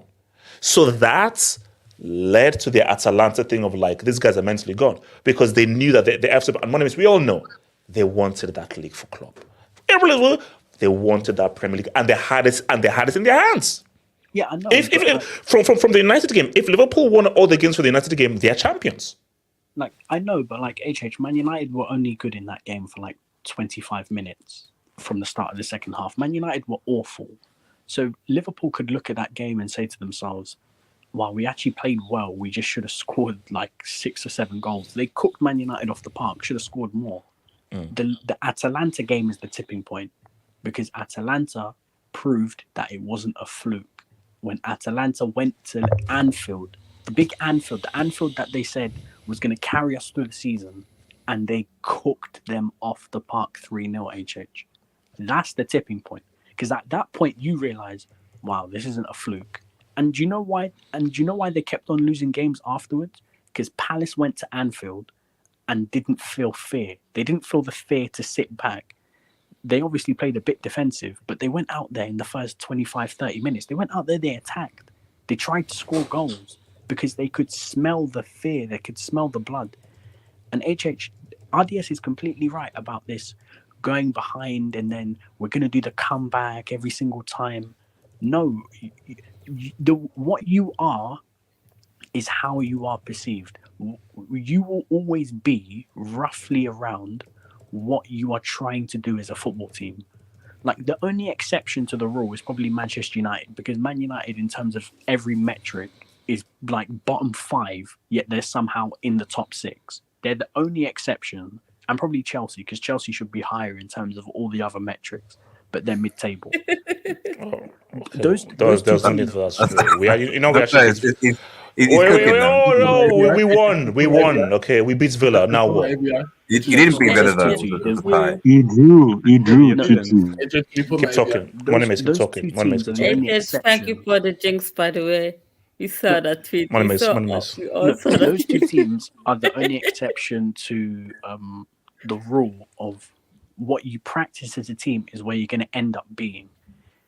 Every other team in the league, they're roughly around a similar position of where they are in terms of every other metric. Liverpool have been going behind in a lot of their games. For a title challenging team, I think Liverpool have been behind in 45% of their games. For a team that wants to win the league, that's ridiculous.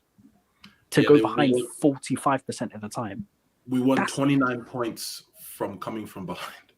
Exactly. I think that's more than I think that's 12 or 13 more than any other team. No other team is even near you guys.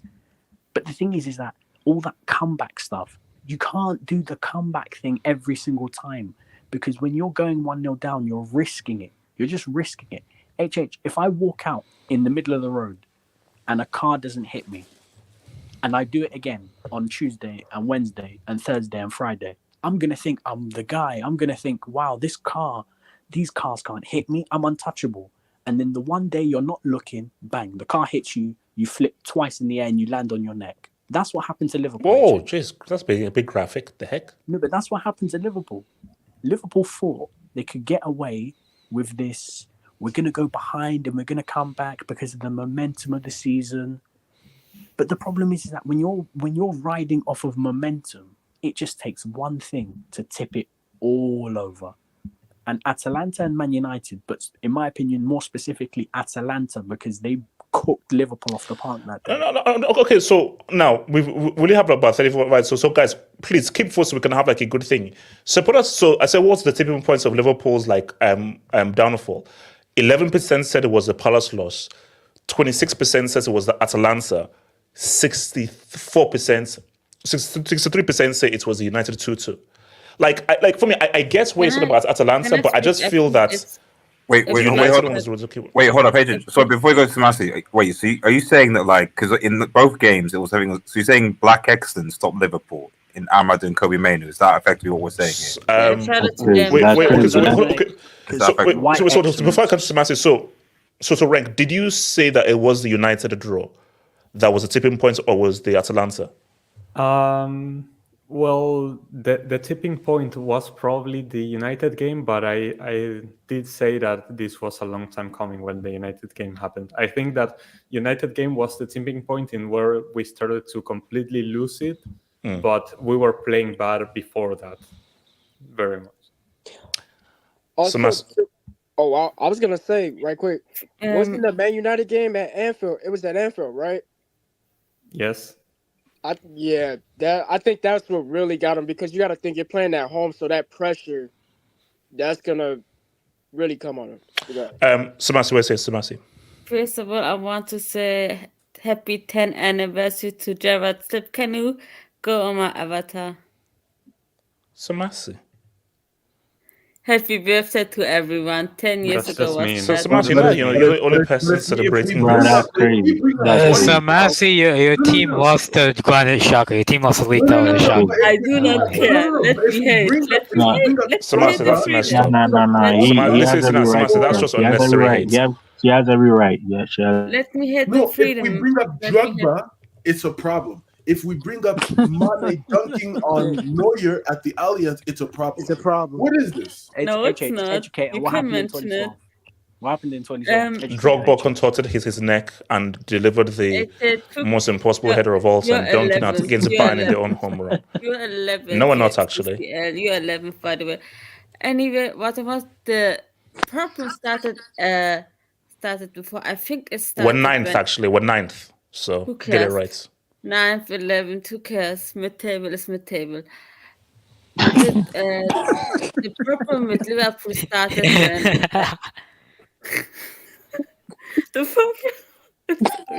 the problem with Liverpool started when Michael Edwards left.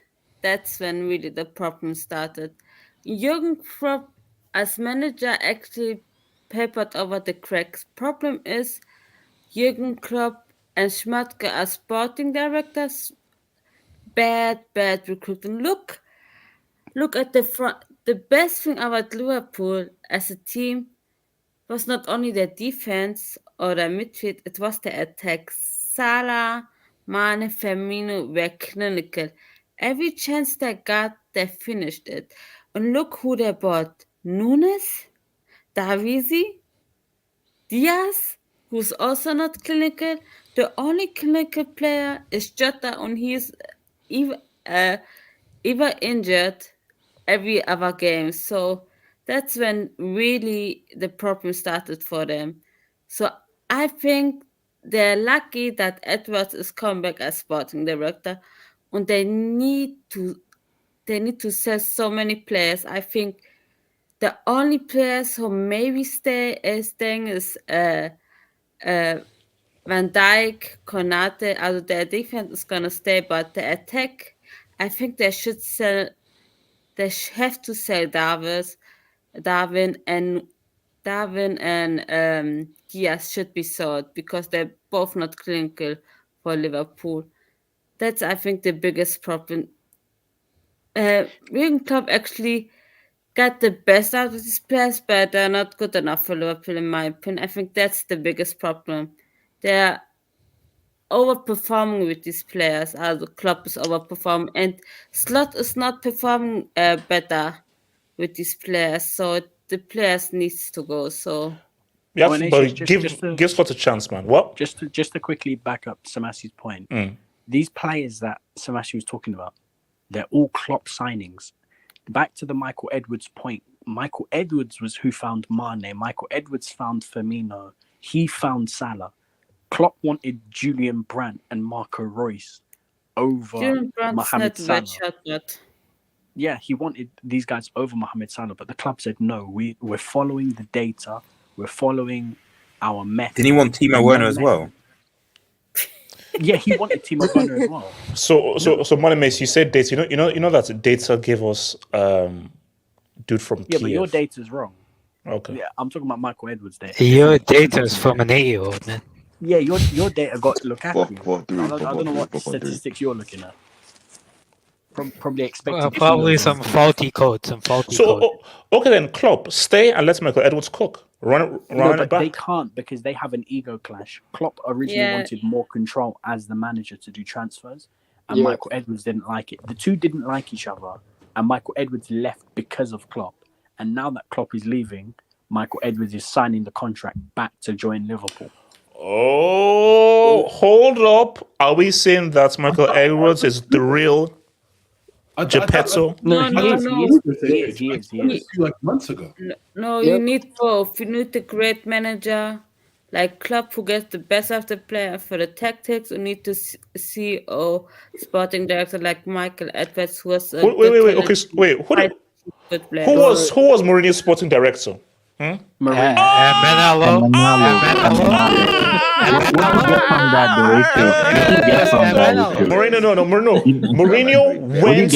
Mourinho went to the streets of Cote d'Ivoire. He went to the streets of Abidjan to find Drogba. He went to the streets of Abidjan. The streets of Abidjan. Jose Mourinho was there. Où est le striker? And Drogba was like, ici, je suis ici. He said, où est le striker? Où est le striker? And it was there. Mourinho, he went to the streets of Abidjan. He went to the streets of Abidjan to find Drogba. You bum. Sporting director. My God doesn't need a sporting director. My God, he flies there by himself. Okay, can I say something? Wow. Wait, hold on. Call. Drogba was Marseille, by the way. My club gave you Drogba, you So I'll be honest, HH. I think Liverpool need to also get a DM this summer. I think they need a actual like consistent DM. Like they haven't really gotten that Fabinho replacement. I still feel. Can you not play that, please? What was the reason? What was the reason? It's random. You're gonna be hearing that a lot before the end of the season, so you know. Okay. Anyways, but with Liverpool, HH, I think after the United game, they capitulated. They just, it was just out of their hands after the United game. And I'll be honest with what's going on with him and with Klopp and the players. It looks like there's some dressing room bust up, HH. I think the players, they've been so used to be playing high energy football, high intensity football that in the recent years that now it's kind of like they don't want to listen to Klopp anymore because they're so tired. You get what I'm saying? So they're cowards. I guess. I think Klopp's thrown in the towel as well. Yeah, and Klopp too. Klopp too has been drained. Yeah, here's the thing. He's drained in the towel managerially. Because even if you look at some of his decisions, they're really bad. Like against Everton, but let me be real with you guys. Let's be real with you. Let's turn the tables over. If Klopp won like 4 out of 5, he ain't leaving. Big part of him leaving is damn, this bald Catalonian is I just can't. This guy is freaking annoying, bro. I mean, he's not like this bald Catalonian. This guy is freaking annoying. So because he's like, I use all my strength, everything, and this bald Catalonian, I can't beat this guy. Really think about it, though? Klopp left think about Bundesliga, and Pep stayed, and then Klopp went to Liverpool, and Pep went to Man City. He cannot escape this guy, man. He cannot. He keeps following him, man. He keeps following him. So sorry, zombies. We're saying zombies. No, I was gonna say, it's funny that you said that about him following around, because I think probably he just wants, because you got to think Klopp is somewhat of a bigger rivalry to Pep. So I think, Klopp like, damn, I want to be where Pep is, but even better. So I think that's why, it was so intense to where Klopp was like, damn, I need to be. Is that a puppy or a dog? Oh, no, that's my dog, man. Okay, all right. But wait, is that a puppy or a dog? What? Zombies, continue talking. Zombies. Zombies, continue talking. Break now. Bro, like, that's Poppy. That's a dog, so. Anyway. Okay.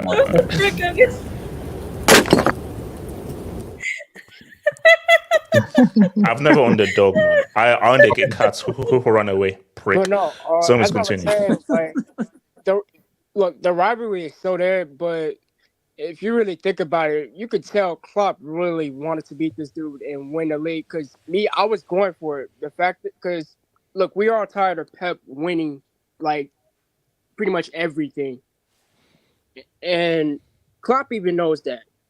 So when but my thing though about Zombies, which is what I was saying to Rank though, which is how will history remember Klopp's reign at Liverpool? Will history be kind to him?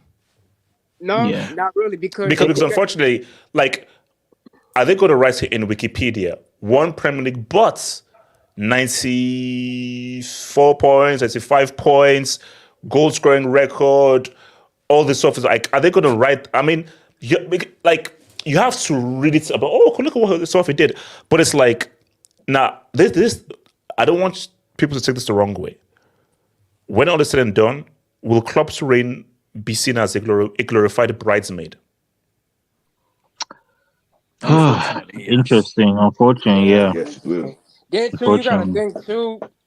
There have been times where he has been close to Pep, but not as close as he want to be, like to the top. But that almost makes it worse because the closer you are to Pep without winning, you're just seen more. Money mates. Don't change the narrative. No, I'm being honest. No, North London, bruv. North London. HH, I'm being serious. If Klopp, for example, finished 4th, but then he won his Premier League and Champions League, then people can say, oh, he won his Premier League and his Champions League. It's the fact that he's always so close to Pep, and Pep always keeps beating him, that he will be remembered as the bridesmaid. It's not like Chelsea, for example. Chelsea are up and down. Wait, hold on. I'm not reading. So shout to Zeno. So Zeno. Wait, hold on. More than me. So all this money revisionism lately. There's a reason he was moved to striker in his last season for Liverpool, and he was right at the bench at Birmingham. #washed. Now, let me come first to Elijah, then to Can I speak after Elijah? So Elijah. Elijah, do you agree that Mane should be moved on, or would you have wanted to keep Mane now in hindsight? Or you agree or not? He should be moved on. The problem is with we don't know what the future holds. That's the thing. So I can't really necessarily go back and say, oh yeah, if he stayed, we'd win. You can't be sure of that. What if they finish 6th? What if they finish 5th? What if they finish 3rd? So you still agree that it was right to let Mane go? No, I think no. I think the reason why Mane left was because of Salah, because of the power dynamic. Oh, the contract. It was the contract. This is and it was also and this is why Firmino's point in his documentary makes perfect sense now. So what was Firmino saying in this documentary? Firmino. So if you watch the Liverpool Firmino, he doesn't like necessarily say it out loud, but he kind of edges the point where basically, if it wasn't for him, either of those two should have been gone a long time ago. As in, he was basically the glue that kept. Was there any way to financially keep both Mane and Salah financially? Yes, but the club chose not to. Yeah. They have a specific wage structure in Liverpool that they never want to break, and they and Mane felt betrayed. That's how I cut you words. Okay. So, Rank, Mane, do you agree that it's fine? Liverpool should have sold him, or do you think now in hindsight Liverpool should have kept Mane? What a question. I think that it was a bit too early to sell Mane, honestly. Like, he still had a lot to give to the club, and we severely missed him in the first season he left. So, I would agree that it was a mistake to sell him at that point. Probably should have waited a bit more. And but it's obviously all revision. Like, hindsight is 2024. So, like, stuff. it's actually not about money. Can I It's speak on about this? who you replace Yeah, yeah. money with. Okay. So you think Liverpool should have kept Mane then? No. By the way, the Celtics are absolutely cooking the Heat. I know. I'm keeping tabs. I'm And apparently we're spoken on LeBron Park in a few hours. So it's continuing. AK, go Shout for out it. to LeBron, though. But I think it's very harsh to say, bro. Like Sadio Mane, people only remember those 6 months at Liverpool in their quadruple season after AFCON. When before AFCON, that guy was Liverpool's worst player. Like the first 6 months of that season, he was genuinely awful. And after the AFCON, he got moved to the striker position. He showed up for a couple of months. But, bro, we already saw Mane started to get washed the season before. Like the COVID season, Mane was starting to, he wasn't taking on players. He wasn't dribbling. He didn't have that explosiveness that he had in seasons before. So ultimately, it's like yes, in my opinion, bro, Sadio Mane right now is not the same Sadio Mane in 1920 or 1819. Now, there is a difference between selling a player and buying his correct replacement. Was it correct to sell Sadio Mane? No, yes. But was it the best thing to buy Darwin Núñez as his replacement? No. So that's where they've gone wrong, bro. Bro, let's be real, bro. Mane at Bayern was only known for punching Leroy Sané. That's all he did at Bayern. But AK, what do we always say about Klopp? I don't remember Sané's picture. Wait, what do we say about Klopp? Is he can make average players a lot better, look like better than he could. So is it too much to say that Klopp would have found a way to reinvent Mane and just gotten something out of him, just to reinvent him and just give some new life into him? No, because even like the Mane striker gimmick, it was great for 6 months, but then stopped working. So like, bro, as much as I know, Klopp can get the best out of average players, but at a point you just become so washed that like you just can't fit, and that was Sadio Mane. He simply, the guy can't fit there. And for me, it's like, I think if Mane left, I think they should have gotten I think Edwards actually wanted Christopher Nkunku instead of Darwin Núñez. So, and I think that guy would have worked a lot better as a Mane. No, AK, he's at Stamford Bridge. Deal with it. All right. He's an injury clogged mess at Stanford. He's getting fat, HH. Have you seen the picture? But that's the thing, HH. I mean, it's all about the recruitment. And it's all about who you're buying. And at the end of the day, Darwin Núñez was not the best replacement for what Sadio Mane bought. But it's not saying that Sadio Mane was washed when he left Liverpool. Okay, so let me. So again, before we go to Arsenal, so again, let me just quickly divert. So let me come to Boy Rank with this, and I'll come to you, Elijah. So Rank, it's a simple question here. Are Leverkusen losing in the Bundesliga this season? No. I've said that they would lose, but I'm not willing to bet money on it because it just doesn't make sense anymore what they are doing. They've scored like 12 goals that are in stoppage time that either saved the game or won them the game. Like, it doesn't make sense anymore. This is pretty much the opposite of what Money Mace was saying about Liverpool just doing all these comebacks and that not being a consistent thing that you can do. It doesn't reflect what you are as a club, and you will often, if you ride off momentum, eventually you're going to hit a wall. It seems like Leverkusen are just living off momentum, and they are not stopping. It doesn't make sense anymore. And I don't know. It feels like just if they continue that momentum until the end of the season, yeah, they're going to go unbeaten in every competition as well. And they're going to do games. Because right, what's that? Arguably their hardest games was Dortmund and Stuttgart.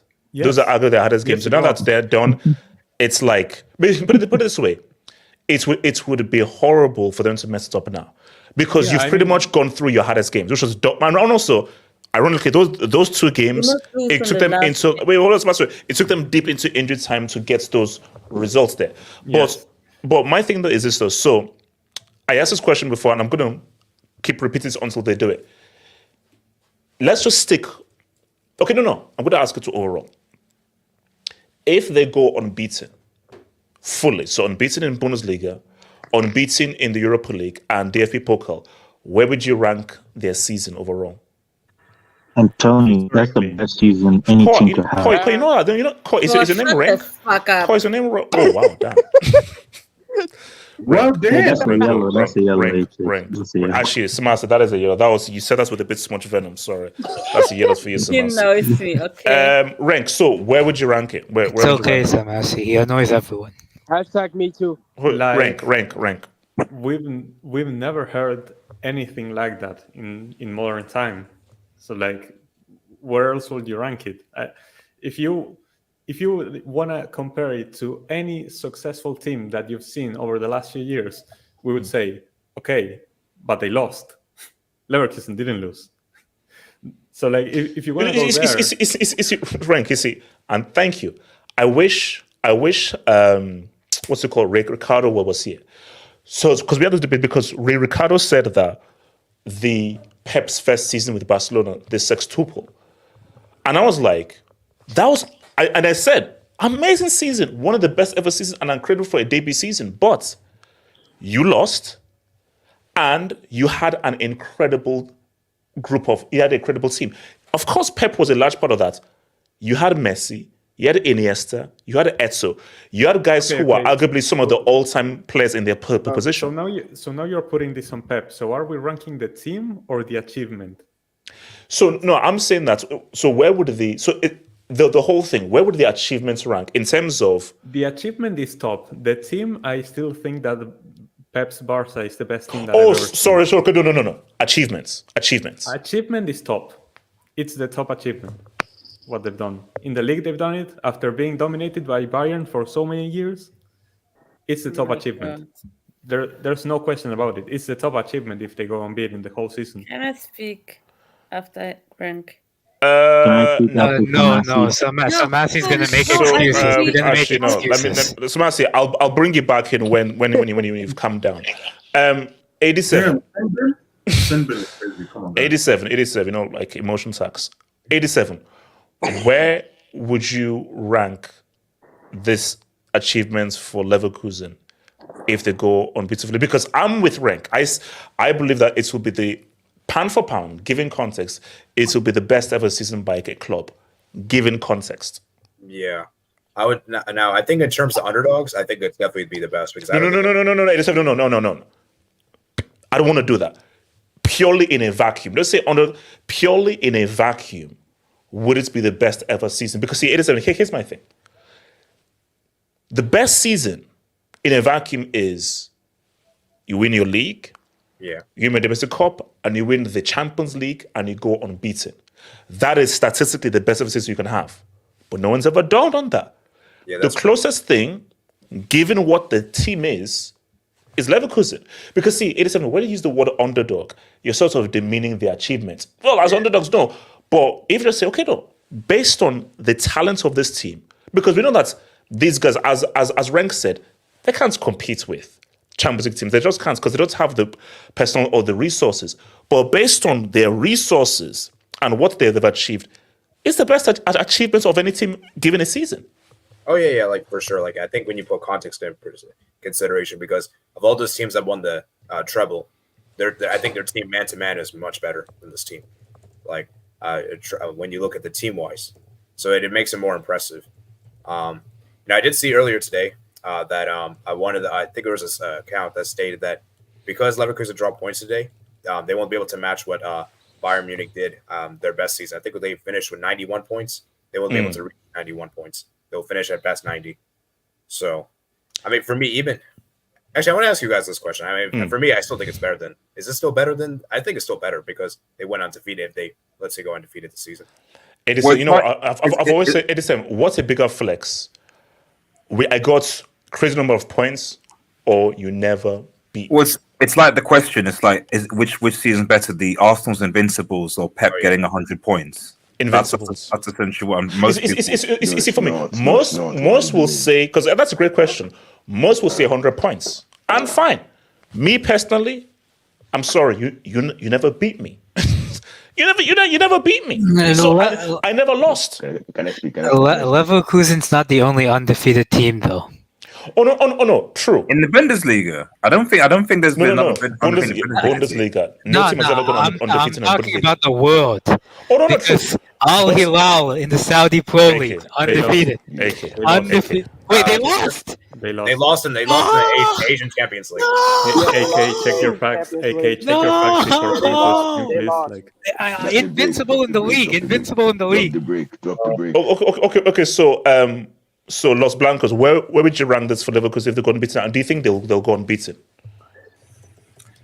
It certainly has to be. I mean, I think I don't know whether Masters will hear this, but I mean, you can make a case that what Leverkusen achieved this season surpasses a lot of what most of Bayern's achievements over the last 10, 11 years. Yes, okay, it's not they've won a Champions League, but the fact that you've gone unbeaten with the resources that we have, the context you have, etc., with the players and so on, and you're in all competitions. So Bayern over the last couple of seasons have been getting knocked out to a Bundesliga level 2 team. Was it last season? Or was it some Bundesliga level in the cup or something? Like, what's going on? You know what I mean? Well, I don't know what you said there, Cor. So, but it seems to. So Sebastian, when it's time for you to talk, I'll bring you because you'll start interrupting people if I bring you in. So at the end of the day, like the fact that you're essentially in 4 competitions, 3-4 competitions, and you've been undefeated is whatever it is truly impressive, and you could certainly. We now need to have a conversation about like greatest ever Bundesliga teams, that type of thing, greatest ever teams in Europe, that's definitely a question there. Maybe question marks on what did Pep really achieve in the Bundesliga with Bayern. There's that as well. But I won't go there. I'm just saying, what did he really achieve with Bayern in the Bundesliga? But yeah, at the end of the day, no, I don't think anyone can underestimate this Leverkusen. Will they go undefeated? It's completely, it's going to be difficult. Rome is going to be difficult. I feel like they're going to hold the L to Roma away. Personally, for me, that's where I think the L is going to be. But in terms of the Bundesliga, I think they can do that. So yeah. Yeah, for me, I believe that they'll probably do the Bundesliga. I think they will. Europa League, no. Now it'll be hilarious if they lose to Kaiserslautern in the year. Now that would be funny. That would be hilarious, though. That would be funny. Almost talk to me, bro. Leverkusen. Well, let's be honest. If we don't use context, then going Invincible in a league, is it really as much as people say it is? Because I'll give you an example. Look at the team AC Milan in 1992. They went invincible in their league, but 2 years later they won the UCL. So nobody talks about being invincible. The Chelsea team, they lost only 1 game, but they had 5 more points. And Arnold, best defensive record in Premier League history as well. So thank you. Even the Barca team, they won all 6 trophies, but they lost some games. The Bayern Munich team in 2013, they only lost 1 game. So this invincible team is just only 1 game. If you lose 1 game and you lose 0 game, it's the same team. It's just to get more points to win more trophy. It's a flex. You never beat me. It's a flex. But here's the thing. You have to, again, context is very key. If Bayern go undefeated in the Bundesliga, fine. Bayer Leverkusen have never won the league in entire history. These guys have 0 history in terms of winning trophies. So for Bayer Leverkusen not only to win the league, but to go unbeaten, that is an incredible achievement. Wait, I had a question. So if they win the league invincible, is it more impressive for them to just do it alone or for them to win the Cup and Europa League? Which one? If they win the league undefeated, that is still incredibly impressive. If they do the whole thing, I'm saying it's the best ever season by any club. So let's say they just win it. That's bloody, you have to realize they've never won the league in their history, ever. Never. They've never won a major trophy, i.e., like a league or a major European trophy. They've never won that in their history. So to do that and to go invincible, keep in mind that Bayern Munich, the giants of this thing, have never gone invincible, despite all the trophies they've won. That's a freaking incredible achievement. That's freaking amazing. You know? But now, if they now win all 3 trophies, I mean, come on, bro. Like, you know, it's that is a crazy achievement, man.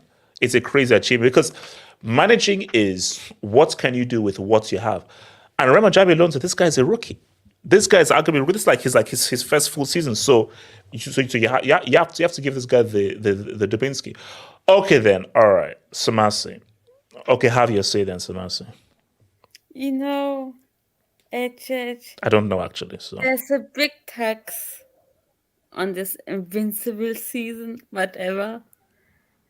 The refs and the DFL are behind this, okay?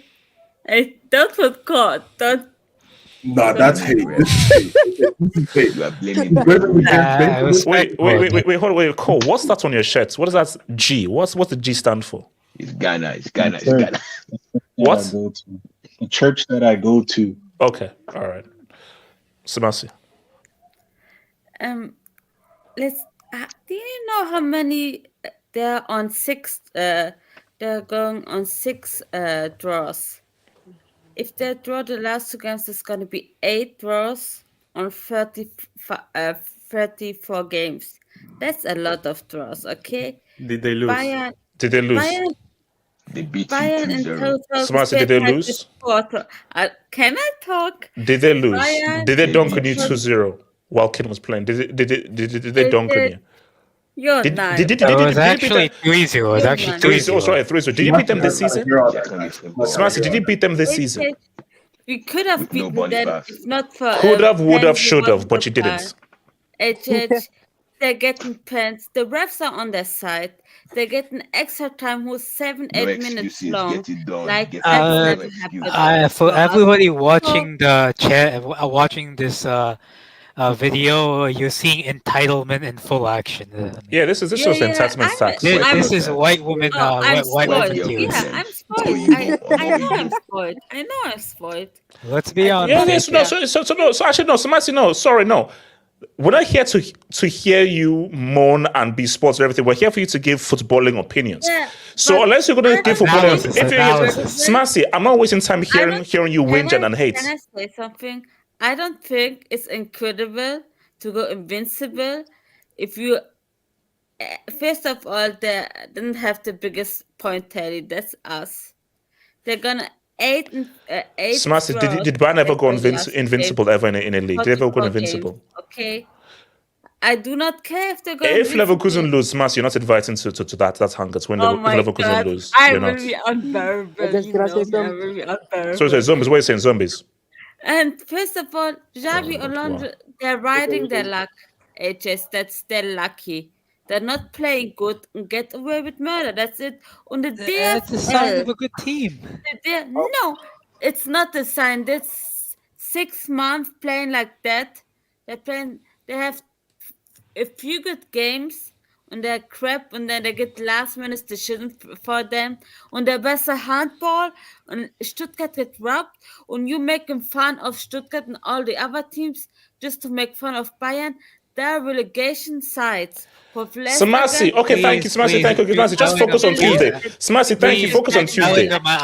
Focus on Tuesday. Samasi, focus on Tuesday. Focus on Tuesday. Thank you. Bellingham, I need you to drop a tweet. Thank you. Focus on Tuesday. Thank you. All right, so guys. Okay, real quick. Samasi, goddamn, man, can you just please, zombies, go for it. Sure. Can I talk about a Leverkusen thing of the zombie, please? Yes, zombies, go for it. Sure. If Leverkusen go undefeated as far as the Bundesliga, then I don't know, man. We gotta have a real conversation about Leverkusen because to do that's incredible. But if they go crazy and go undefeated in all tournaments, as far as the Bundesliga, Europa League, and then what else too, right? It's another competition at the end, right? If they go undefeated, huh? The DFB Pokal. DFB Pokal final, yeah. Yeah, if they go undefeated in all three, then that'll be, if not one of the greatest achievements ever. Especially for a team, that hasn't won anything. Okay, I'm going to put Smash in the back. Continue, Zombies. But anyway, that'll be one of the greatest achievements that have ever happened to like a team that has never won anything. So you're saying one of. So hold on, Zombies. You're saying me and Renka is saying it will be, and 87 as well. They say no, it will be the greatest ever achievement by a club. So you're saying one of. Because I'm a Sith. I stand on business. If they go unbeaten and win all 3 trophies, it will be the best ever season by a club. Yeah. But what I'm also but hold on. Keep in mind, I don't think they will. I think they will probably go unbeaten in Bundesliga. I say De Rossi gets the dub. I think Roma beat them, but yeah. Well, yeah. That's why, and that's what leads me to say too. Europa is probably going to be very tricky because they got Roma, and I don't think, and me personally, I don't think they could beat Roma. But if that happens, and even if they do, I'm saying an Aubameyang 2-piece in the final. So. Oh my God! Hey yo, HH, we're gonna do it. We're gonna do it. No. Look! I told you. There's the what's it called? There's the Xhaka story. There's going to be the Aubameyang story. Lenk and Elijah, if Marseille win the Europa League, I'm going to be unbearable. I'm going to clown Liverpool so hard. Why? Okay, you could. How are Liverpool involved in this? Because Liverpool the favorites. When Liverpool the favorites. Liverpool won. My club attacked my club's ultras attacked an opposition coach this season, and we might win the Europa League. Shout out Grosso, man. Shout out Grosso. Now I need Roma to save football. I need Roma to save football. But yeah, other than that, yeah, if they actually do this HH, then it will be. Okay, so wait, hold on. Okay, cool. Wait, so we say Leverkusen. Cool. Yeah. If they do it, there's no ifs and buts. It will be the greatest achievement of all time. I also want to say that I strongly believe that is it my connection or does score sound like the T800? What's going on? Can you guys hear me? Yes. Go for it. Yes, talk here. Football that Xabi Alonso is playing is very deadly because not a lot of teams in Europe play this type of football. They call it relationism football, where it opens space on the other flank and it creates space. And one thing is, you think that they're out of the game, and they're not out of the game. They're still there. So that is my problem with this Leverkusen team. I do not see these guys losing any. They're not losing to flipping Bochum. They're not losing to flipping Kaiserslautern. They're not losing to even Roma, because Roma, I'm sorry to say, they lost to Bologna, I think last week. They haven't been convincing either. No, I'm telling you, Bologna's been amazing this season. Bologna is a shout they've been amazing, but let's be honest, man. Like this Leverkusen team is better than that Roma team. I'll be honest with you in terms of man to man. But I will say this: you don't know what happens when you're in a semi. Anything can happen, bro. Can I speak after call? But what I will say though is, I do believe, and I'm gonna say this to everybody in the chat and here. Xabi Alonso is the greatest manager of all time. I don't want anybody to even. You see, here's the thing. Where's my? I'm saying. Shut your goddamn ass up. How? Give me another Bundesliga? You mean in terms of Bundesliga? How? No. How is he the greatest manager of all time? Let me tell you. No, there's nothing to tell. There's nothing to call. There's nothing to tell. What other? No. Listen, with the resources Mr. Xabi Alonso has, he never had the resources that Klopp had in Dortmund. That still doesn't make him the best manager of all time. No. He's the first manager to break the deadlock. He's the first manager to break that dominance of Bayern. Wait, Cole, is by your logic then Ranieri's the best ever Prem manager because he had the best achievement. Leicester winning the title was the best achievement. So by your logic, he's the best ever. Oh my! Of course. Oh my! Of course. I'll give it to him. He's staying consistent to his story. He's staying consistent to his story, you know? Yeah, I need to speak on this. Okay, AK, talk to me, man. Help me with this. He's not the greatest manager of all time. No. He has incredible potential, of course, as a manager. Yes. He can at the end of his career, if he progresses at this level, he can definitely be in that conversation. But he is not that yet. And also, I think the Leverkusen thing, I think they'll go unbeaten in the Bundesliga.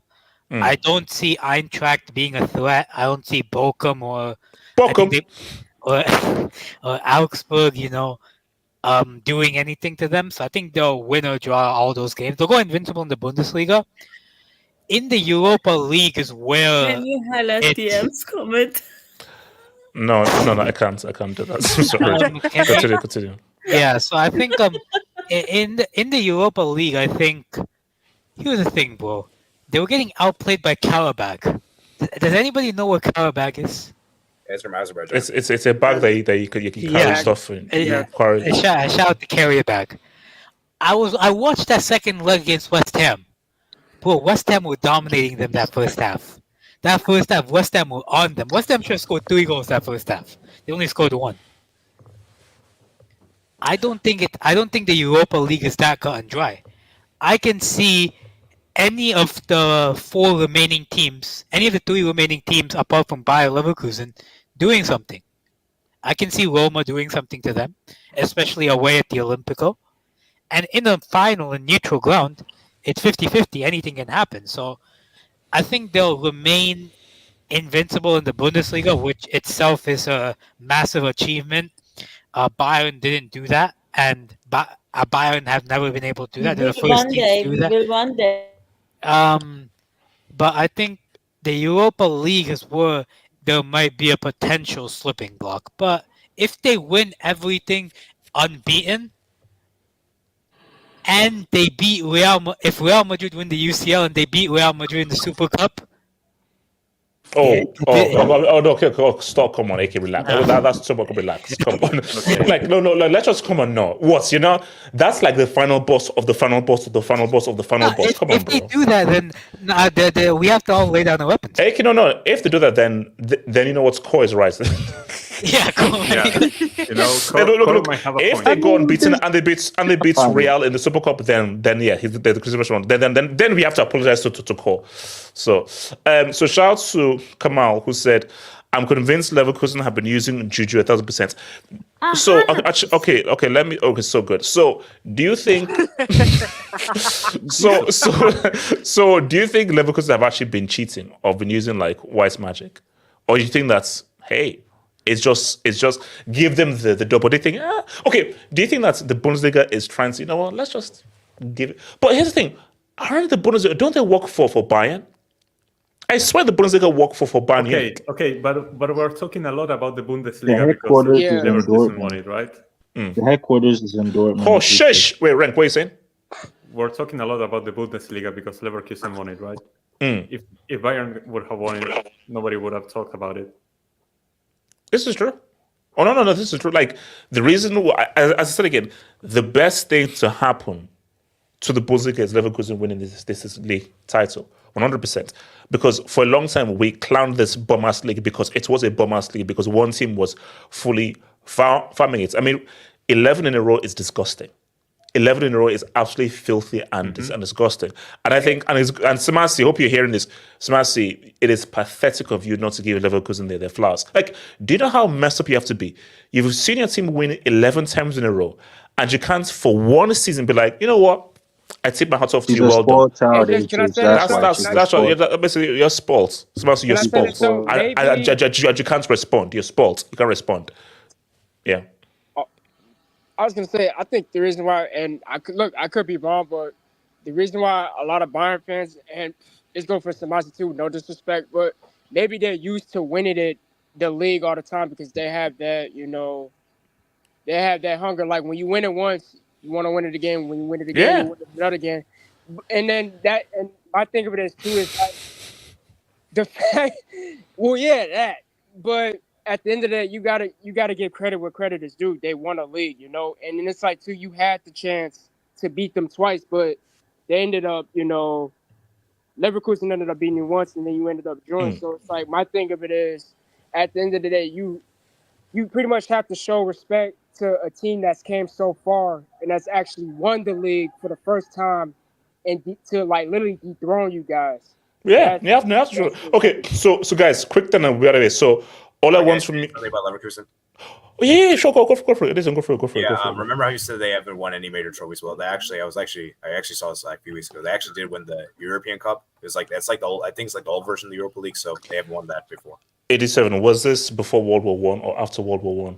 I think it was like 1988. I think I saw. Okay. Oh, okay. All right, that's fair. Okay, that's fair. When HH was a 20-year-old. Yeah, I wasn't born then. So yes, you were. I wasn't born then. So you were born in kicking. So guys, let's do this. So now all I want from you guys is a prediction. That's what I want from you guys. Arsenal against Tottenham. We'll go around the room. I'll start 2-2. Arsenal drop points. It's going to be an exciting game. Lots of game. 2-2. City will piss on Nottingham Forest, and City will come closer to get the dub. So I'm saying a 2-2 dub. Renk, what are you saying? Arsenal Spurs. I'm going to stick to the same prediction, 2-2, and I think there's going to be a red card in each team. Ooh, okay. 87, what are you saying? That's a tricky one.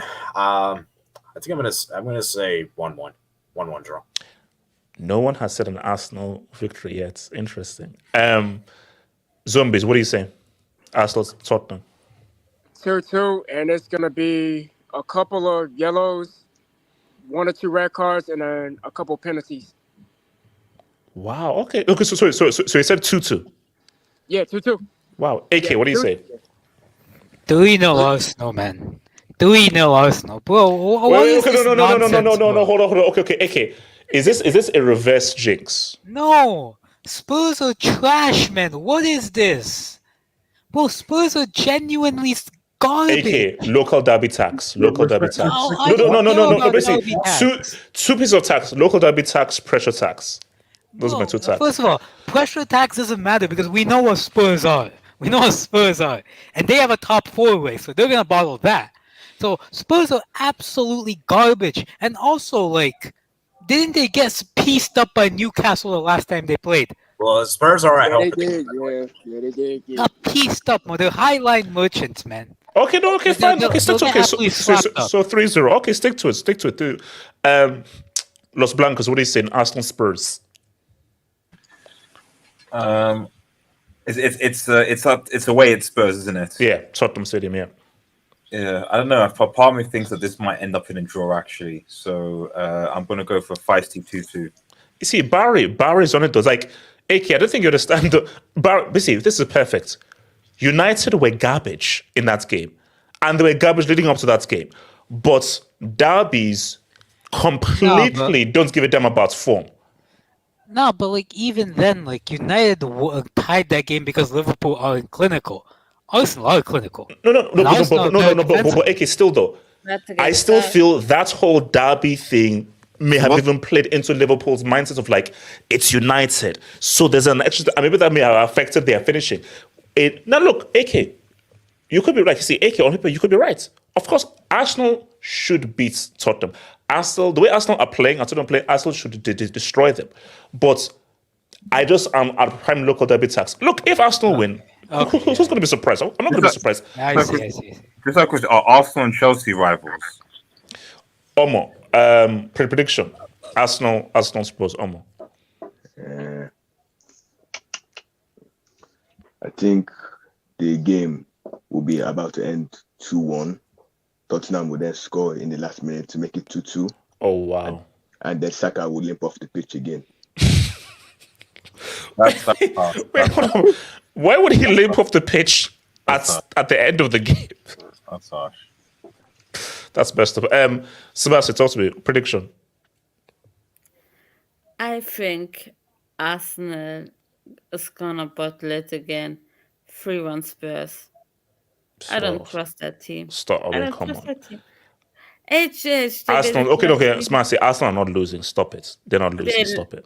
They're gonna lose. The nerves are gonna get to them and they're gonna lose. It's the last few days. They're gonna Arsenal are not losing to Tottenham. They're not losing to Tottenham. Basically, I can guarantee you that now. They're not losing to Tottenham. No. I can guarantee you that they're gonna lose. I can guarantee. And I've seen this out. Look how they played against us. When they're under pressure, they fold like paper. That's Arsenal for you. 3-1 Spurs. Elijah, what are you saying? Prediction. Where's Money Miss? Money Miss here. I'm back. I'm back in the Arsenal. I'm back in the Arsenal. The Arsenal will win 1-0. Oh, 1-0. Okay. There are only hope. HH.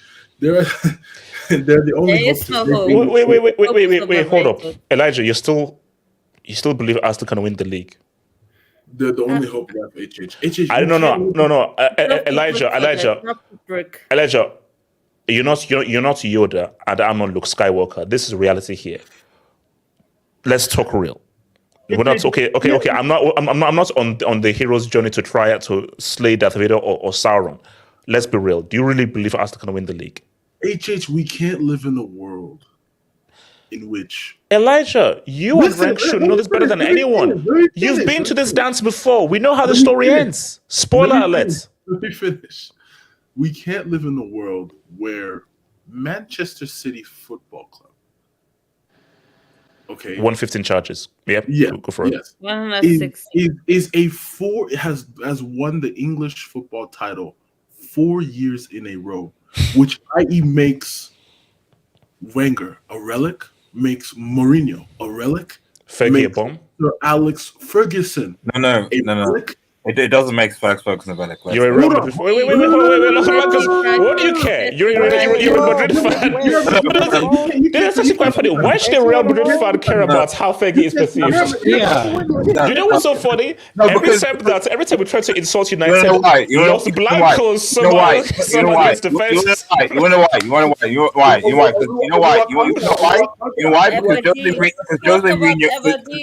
Because Jose Mourinho ran Pep out of town. That's why. Because Jose Mourinho ran Pep out of town. That's why. That's why. Jose Mourinho ran Pep out of town. Okay, Elijah. You got to think, even though Fergie had won the league 13 times, he could not get it past he only, a lot of times he tend to do 3 in a row. 4 in a row is crazy. Back to back, another team maybe 2-3 years will win it. Then he'd go 3 in a row. But he never did it 4 years in a row. And this guy from Catalonia is coming here to do 4 in a row. And my thing, no. And let's wait, hold up. Let's not stop there. Let's not stop there. If Amber Rose is really being hired, and if City gets Paqueta and any other players, this could be 5 in a row. Who's Amber Rose? Is that good? Bro, City is spending 300 million this summer, bro. There you go. Yes, exactly. And then the thing is, and think about it. Richard Masters back in January, December, where I brought it up, he said we're gonna do the trial in August. 2 days ago, the guy comes out and says it's gonna be in the near future. Bro. Okay. So call prediction. 0-0. Arsenal don't have a focal point. That's my only problem. I'm saying 0-0. Guys, I'll see you guys on Sunday for the Champions League. I said, though. I'll see you guys on Sunday for Champions League preview. Champions League preview. Samasi, can you shut the F up, Samasi? God damn, man. Seriously, man. Blonde's gonna carry the Lakers. Shout out to people who get married, man. Jesus, women, crazy. All right, peace out. I'll see you guys. I'll see you guys Sunday night, man. See you.